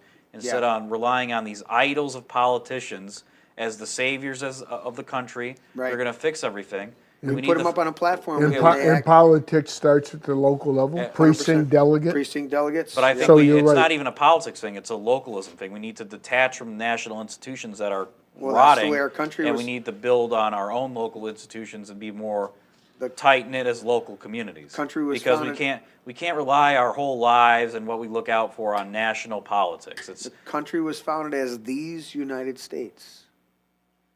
United States. The states were supposed to be sovereign within a union of a confederacy. Actually, was what we had, the Articles of Confederacy when we first found it, and then they replaced it with the Constitution of these United States. And it was this dynamic of each state is sovereign, other than a unified protection, our borders. Then the federal came in to secure. The federal was to secure our country, to protect our sovereign borders, and to regulate interstate commerce. Those were the two main mandates. That was it. Was protection of the borders of the unified states and regulate commerce. That's why the power of the tariff was so phenomenal for the federal government, and the reason the federal government could balance its budgets because they weren't doing all these welfare programs and sending it to all the various states because the states were now obligated and beholding to a big federal conglomerate. You know, the number one employer today in the United States? Federal government. The federal government. Why? Because we've created this huge ass bureaucracy. It needs to be just like who's the guy? Argentina? Millie? Yeah. En fuego. Just get rid of this agency, get rid of this group, get rid of this group, get rid of that Tim group. says he is fixing the global petrodollar. Long game is the destabilization of Mideast oil pathways. Once another 50 years of big oil pumped anywhere, sold in dollars. Problem is Iranian oil, when they're doing tolls of the Strait of Hormuz, they're either asking for Chinese currency or crypto. And the Saudis a couple years ago before that were signing an agreement where they could buy, where I think that people could buy oil in Chinese currency as well before this stuff even started. So this stuff even weakens the global petrodollar order. And the reason that Gaddafi was taken out was because Gaddafi wanted to sell his oil. The gold dinar, and then Saddam in 2002. Saddam wanted to sell Saddam his wanted oil. to sell in euros. And that's the whole reason we took out Iraq. Took out Saddam in Iraq.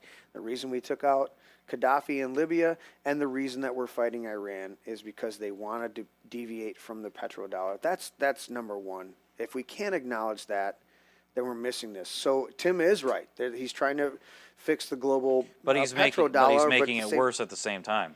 100%. And to the point of that they're trying to neuter China in this dynamic. And okay, but it's like you should have listen, if you want to blow the dam up, then you shore up the city with sandbags below before the water inundates, you know? And Trump was supposed to get the country on a solid footing before he blew up the rest of it. And that's my argument, as I've said many, many times. If Trump would have worked on the economy... Damn it, your mic's not on, Joe. I'm just going to switch them and see what we get. Nope. Dude, these are dead too. Give me bad batteries, I guess, today. I guess we're going to start whittling them out. You don't need to hear me on your mic. You can drop your headphones. Go, Joe. Yes. So, as I've said a number of times, if I wish President Trump would have worked on the economy, get that squared away, then prosecute the people that falsely prosecuted him, and they're operating 100%. under a two-tier justice system. It's destroyed our justice system. Yeah. And if he'd take care of those two things, and then deal with Iran after get past the midterms. Vast majority of people wouldn't give a shit. Get past the midterms and then do what you're going to do in Iran. That's my whole angst. Yeah, but he's undermined his own agenda and his own.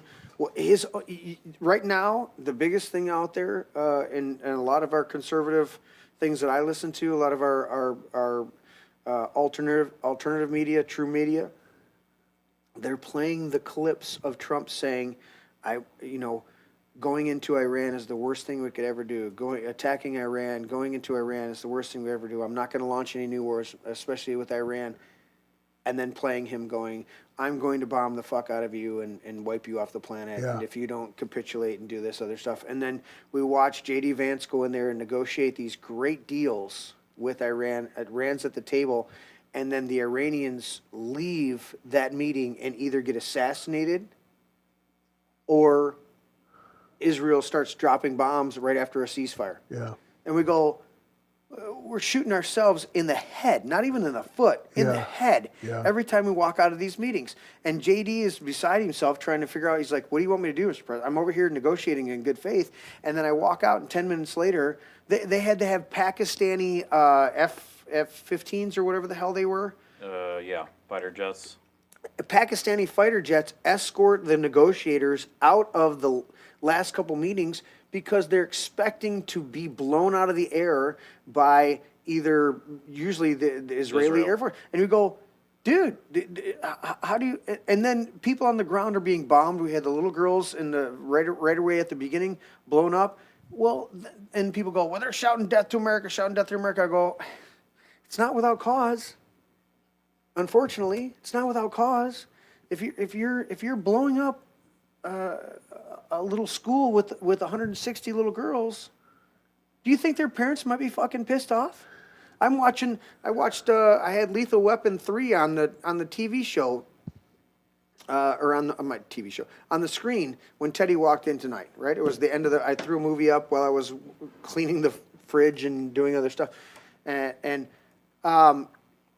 in that movie, there's a situation where a young kid ends up with a gun, with an automatic weapon on the street of L.A., right? Uh-huh. And Murtaugh, the one cop, ends up shooting him, and they show up at the funeral, and the mom slaps him in the face.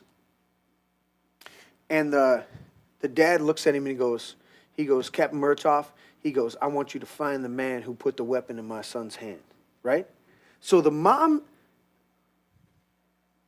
of the little kid that got shot by the cop that's standing there trying to offer his sympathies and going, I didn't mean to shoot your son, but he had a weapon in his hand and he left me no choice. Yeah. The mom didn't get that. She's like, you're a bastard, slaps him, right? The dad goes, didn't say, I forgive you, but said, find the man who put a weapon in my son's hand. Yeah. These are the dynamics. We're dealing with a whole population that, according to Scripture, that the descendants of the Arab descendants were always going to be a wild donkey of a man, is what Scripture says. A wild donkey of a man, meaning that they could haul your shit and do your things.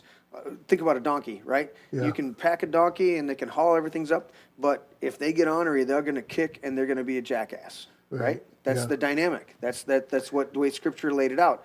And so you think about this and go, here's a group of people that if you, for the last 100 years, have done things that affect them negatively, they don't. Every time somebody says, they're chanting death to America, I go, people don't just hate on other people without cause. It may be an unjust reason that they came to that conclusion. But when you go back and you look at the history of England, Great Britain, and America interfering in the Middle East for the last 100 years plus, there's a reason why some of these Muslim populations absolutely hate America. I understand that. It doesn't mean it's right. It just means that that's how they feel. And if we're going to go in there, you got to go in there. Are we trying to win the hearts and minds? I watched these documentaries where our interpreters who stood side by side with our soldiers there and were promised asylum once they got done are left there to rot in these countries and are attacked by their own countrymen. Well, that's not hearts and minds. Well, what do you do with a regime in Iran that says kill Americans, and has killed hundreds and hundreds of Americans, and would wipe us off the face of the planet if they thought they could? Okay. What do you do with that? First part of the question, I'll push back. The first part of the question is, one, and we got to end the show here, but first part of the question I'll answer, or I'll say this. Where did they kill? Were those American bases on foreign soil? Yes, they were. Okay, so that I'll discount right away. Go, you know what? If they're going to kill Americans, and that's me saying to our government, why did you put our soldiers in harm's way? Get them out of there. We should go back to our founding fathers, specifically George Washington, saying that any foreign entanglement. Why do we have foreign bases in the first place? Withdraw everybody, bring them back, and fortify our borders. We shouldn't have 20 to 40 million people crossing our borders if we pull everybody back. So there's a first and foremost. So then that negates the dynamic of if Iran is attacking our soldiers, but they were attacking our soldiers that were 10 feet across their border and threatening them, whatever the dynamic was, okay? But then the fundamental thing for me with this is, and this is the hardest thing to do, but until you're attacked, you have no moral justification to preemptively attack somebody else. It's unfortunate. Until somebody attacks me, am I doing a pre-crime interpreting what your motives are going to be? We allowed, however you guys want to interpret history, we allowed Pearl Harbor to happen, okay? We knew that there was something going on, right? But either way, we didn't enter the war officially until Pearl Harbor. We waited until we were officially attacked, okay? That's the rise of the dynamic of the false flag, to where you pretend, that's what the Nazis did. The Nazis dressed up as Polish soldiers, snuck across the Polish border, and attacked the Germans. Why? Because that gave the Germans pretext to then invade Poland. And they took over Poland in a number of days, okay? Right. So until Iran actually attacks our sovereign soil, Well, do you believe they've killed Americans in America? I do not. See, I believe that they have. Maybe they have, as far as infiltrating across the border and stuff like that, but nothing as a Nothing state. as Not a, as on a the nation scale. as nothing as a nation state with the flag flying, and that's part of the problem is this guerrilla warfare dynamic and stuff like that. We used to wait. Remember during Osama bin Laden and the trade towers, we used to wait for a long time for a nation state to take credit for something. Libya, resisted and got sued. We went through a whole court case for the Lockerbie bombing, the blowing up of the plane. And there's this whole drawn out thing because we were trying to force Gaddafi to say that it was fess up to it. And he never did, but they paid out the settlements, but he never said, I authorize this as a nation state. And Because then that would authorize going after. Correct. And so I look at that and I go, until Iran, as unfortunate as it would be, and as unfortunate as the fallout would be, until Iran attacks our sovereign soil, not a base over in the Middle East, not some embassy over there, until they attack the sovereign United States, the continental, including Hawaii and Alaska, until they physically attack us as a nation state, I have a fundamental problem of preemptively attacking another sovereign nation. That's especially based on the threat of nuclear weapons, when we know that Bush Jr., his administration was a debacle in that. He even made jokes about that. Saddam had weapons of mass destruction. No, Saddam wanted to trade oil in Iraqi dinar or the euro. And the same way with Libya. And I go, you lied to us. Yeah. But let me say, the embassy, the U.S. Embassy is correct. American. Correct. Yeah. But we have the option at that point, if hostility is coming up, to withdraw our embassy, right? That was the Zero Dark 30, or what was that, 13 Hours movie, tried to depict that. So there are dynamics to where you go, you know what, okay, we're going to remove that. Or we're going to remove our personnel from those. We've had multiple times where we've removed our personnel from our embassies, okay?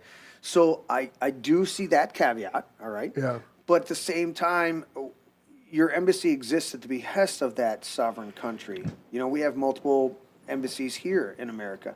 So I look at this whole dynamic and I go, I just fundamentally, until you punch me in the face, I am duty bound to let you to live and let live. Yeah.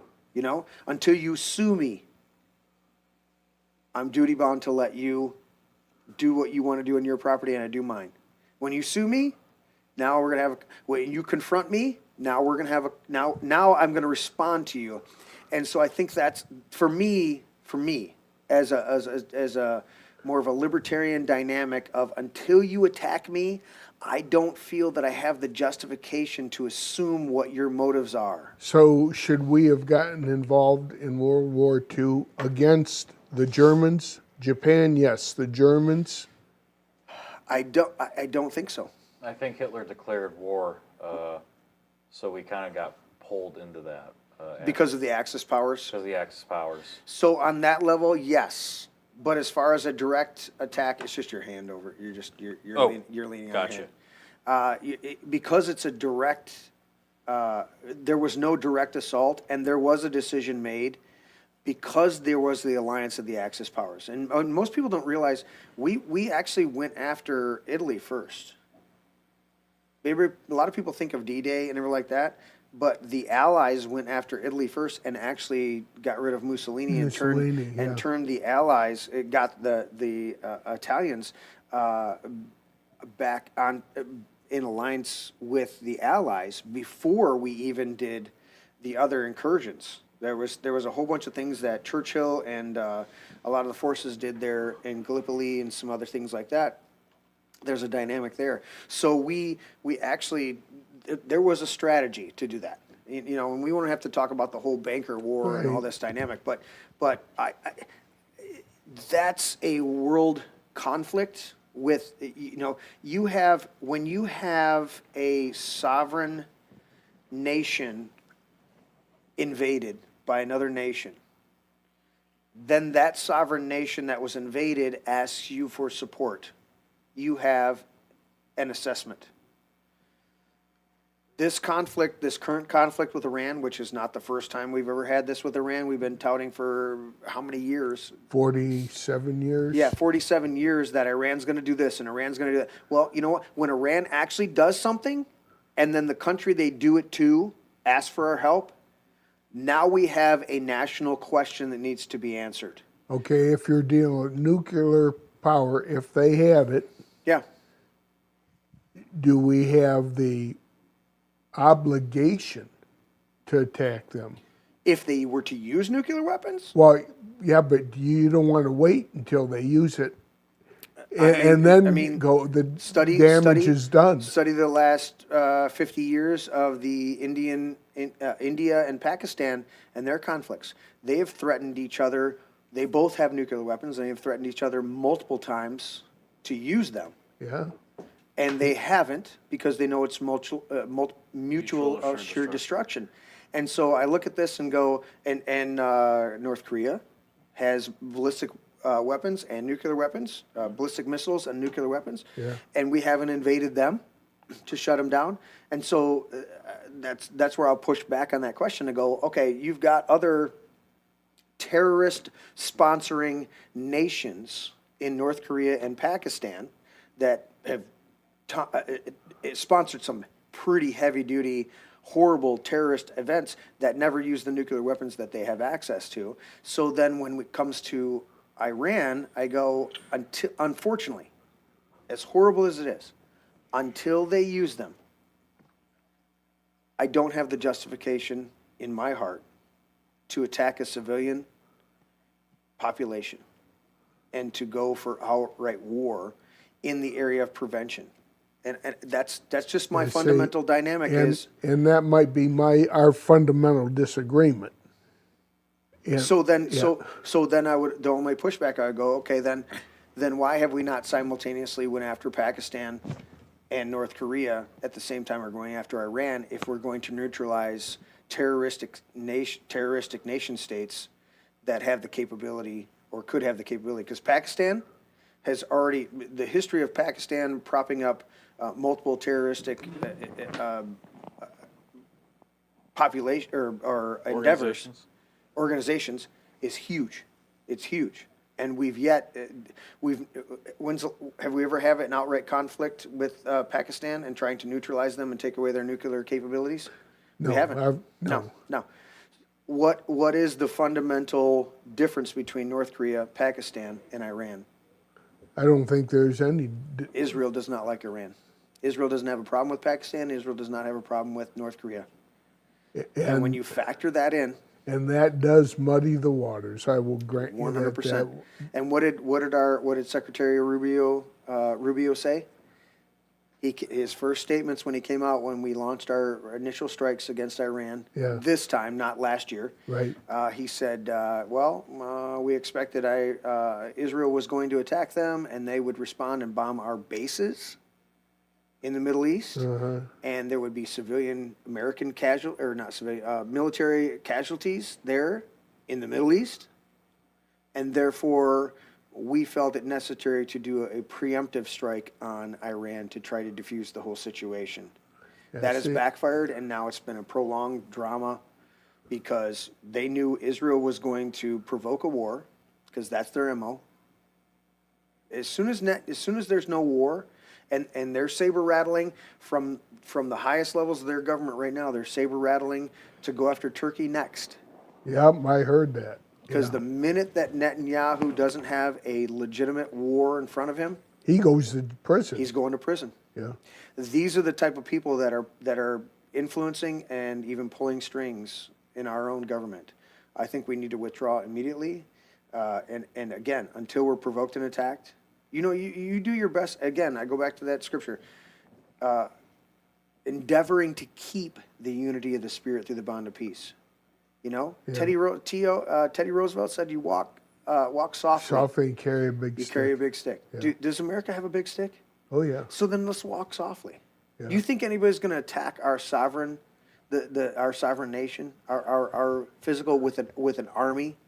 They might do some bullshit and some other stuff like that, which we've already had, right? Yeah, right. But they're not going to come with an armed force to try to attack our sovereign borders. So what do we need to do? Then walk softly, carry a big stick. Go, you know what? We're gonna withdraw from the rest of the country and the rest of the world, and you can do your thing. But if you come here, you're gonna get attacked. And you know what? The world would immediately calm down. Immediately. When we're standing there as a beehive in somebody else, have you ever had a beehive in your backyard? A big wasp nest or something like that? That's an intruder. That's something you need to deal with, right? Yep. If they'd have stayed out of your backyard, you wouldn't have had a problem with those wasps whatsoever. That's true. So when we stick a military base in another sovereign country and have animosity or a negative reflection on those people, they read it. They understand that. They see it. That we're not there for their best interest. We're there for our own. That creates even more conflict, more animosity. We're the hornet's nest in those countries. All right, withdraw our troops, bring them all home. Let them protect our borders. And if somebody literally attacks our sovereign soil that we have established, not an embassy, not a military base, then we will respond with immediate, overwhelming force to rectify that situation. And that will send a huge message that'll rip across the world, the globe, that says you don't fuck with us no matter what. Right. But as long as have military bases scattered throughout, our great, beautiful servicemen and women serving these places that most of them to come back and testify, it was like, these are my fundamental problems. And see, there are other dynamics at work. Certainly, Yeah, we're not going to solve it all tonight. Israel's involvement in our government. Oh, name the one representative in all of Congress that won't take AIPAC money. Name the one that won't take AIPAC money, Teddy. Thomas Massey. And Trump is full court press to try to primary him out.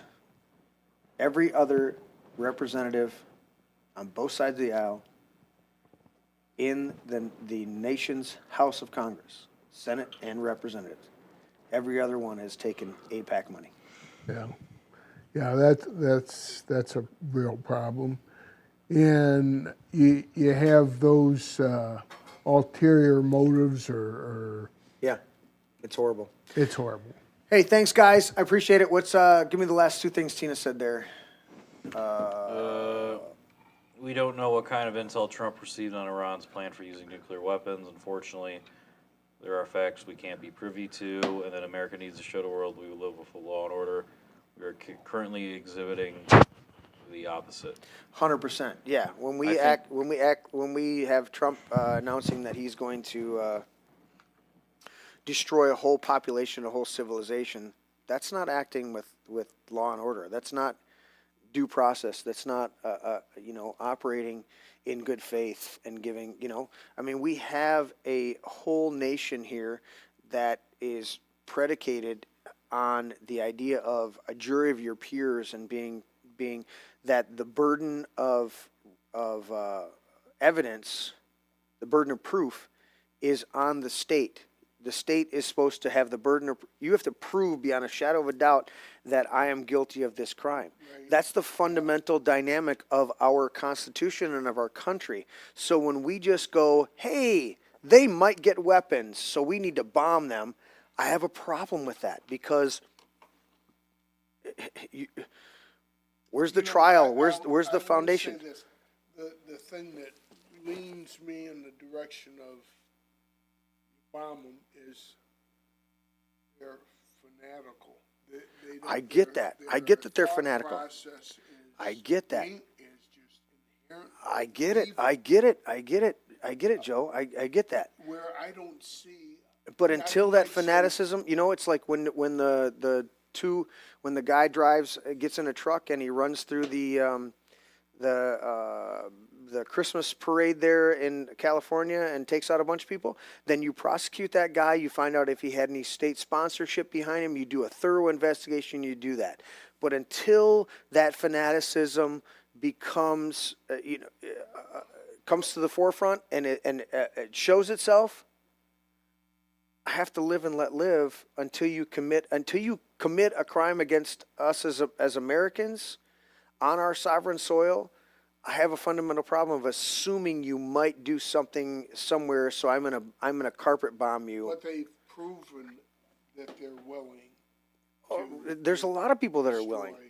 I mean, Israel's proven that they're willing to cause false flags. The USS Liberty, they did that as a false flag, you know. And Johnson was in the White House saying, "I want that fucking boat on the bottom of the ocean." You know, you got to look into the USS Liberty and that whole conspiracy. You got to look into a lot of times where the Israeli government, when they were first getting started, went in and attacked Jewish citizens in other sovereign countries to get them to be afraid and come and move to Israel so that they could bolster their population. That happens. That's on record. I can't go into it in detail because we're ending the show, but that's the dynamic that we do. What does it say? She just says she don't think. I don't think Tim Burchett. Okay, we'll check that out. If that's the case, I would love it. I know Marjorie Taylor Greene is the other one, but she walked out because Trump called her a traitor, even though she voted and supported him 100%, but voted with him almost universally. So with that, guys, we got to call it. It's a late night. I appreciate everybody being here in chat. Chat was great. We love we don't always get to every single thing, but I got Teddy in charge of looking at that. Like, share, and subscribe, do all that stuff. Joe, what was that website again? It's in the chat, or not your website. If you're email. Local here. Yeah, Joe Farkas. Yeah, your email, joefarkas.jf@gmail.com. That's in the chat. If you want to support the show, other than Super Chat, thank you, John Bowie, for the Super Chat for the Gay Fish. The other thing you can do is go to thealexjonesstore.com/thisismybrain. And buy something great on there. Get some methylene blue, get some methylene red, get some, I take the turmeric gummies as well as the methylene blue, methylene red. And they got a brand new iodine out that I have not tried yet, but it's phenomenal. It's a tri-iodine, something like that. I'm still working on my old bottles of iodine. I'm putting those in my drink too. So with that, guys, we love you all. Thank you for tuning in tonight. Appreciate you. We'll catch you guys next time. Looks like we're going to have a great show either Saturday or Sunday. We might have to go Saturday so Black Pill Teddy can be here. We're going to get into more detail on the Iran conflict that we're dealing with. Hopefully there's some resolution before we get there so we can have a recap. But we'll catch you guys next time. Love y'all.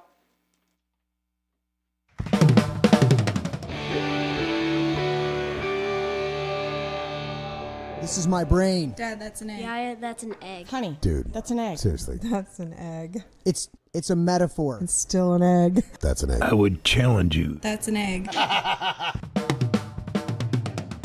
I know my brain is not actually an egg, okay? It's a metaphor. Metaphor or not, that's not your brain. It's just an egg. Una cerveza para mí. My egg is my brain. Can I at least have some bacon, maybe some sausage with that egg, though? Oh, I want some bacon. I want crepes. Have some bacon and pancakes with that egg. I'll take it with cheese. Extra large brown cage-free eggs.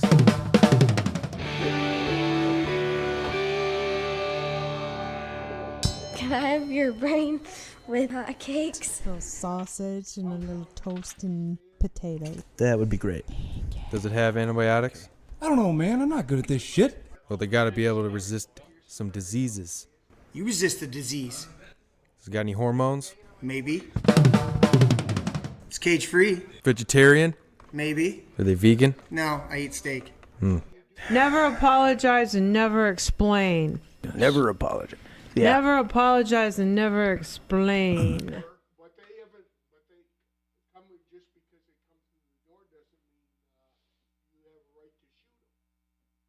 Some would make the argument. But the Castle Doctrine says that the minute you are on my sovereign territory, I do have the right to neutralize. I'm just pushing back on your, they haven't done anything.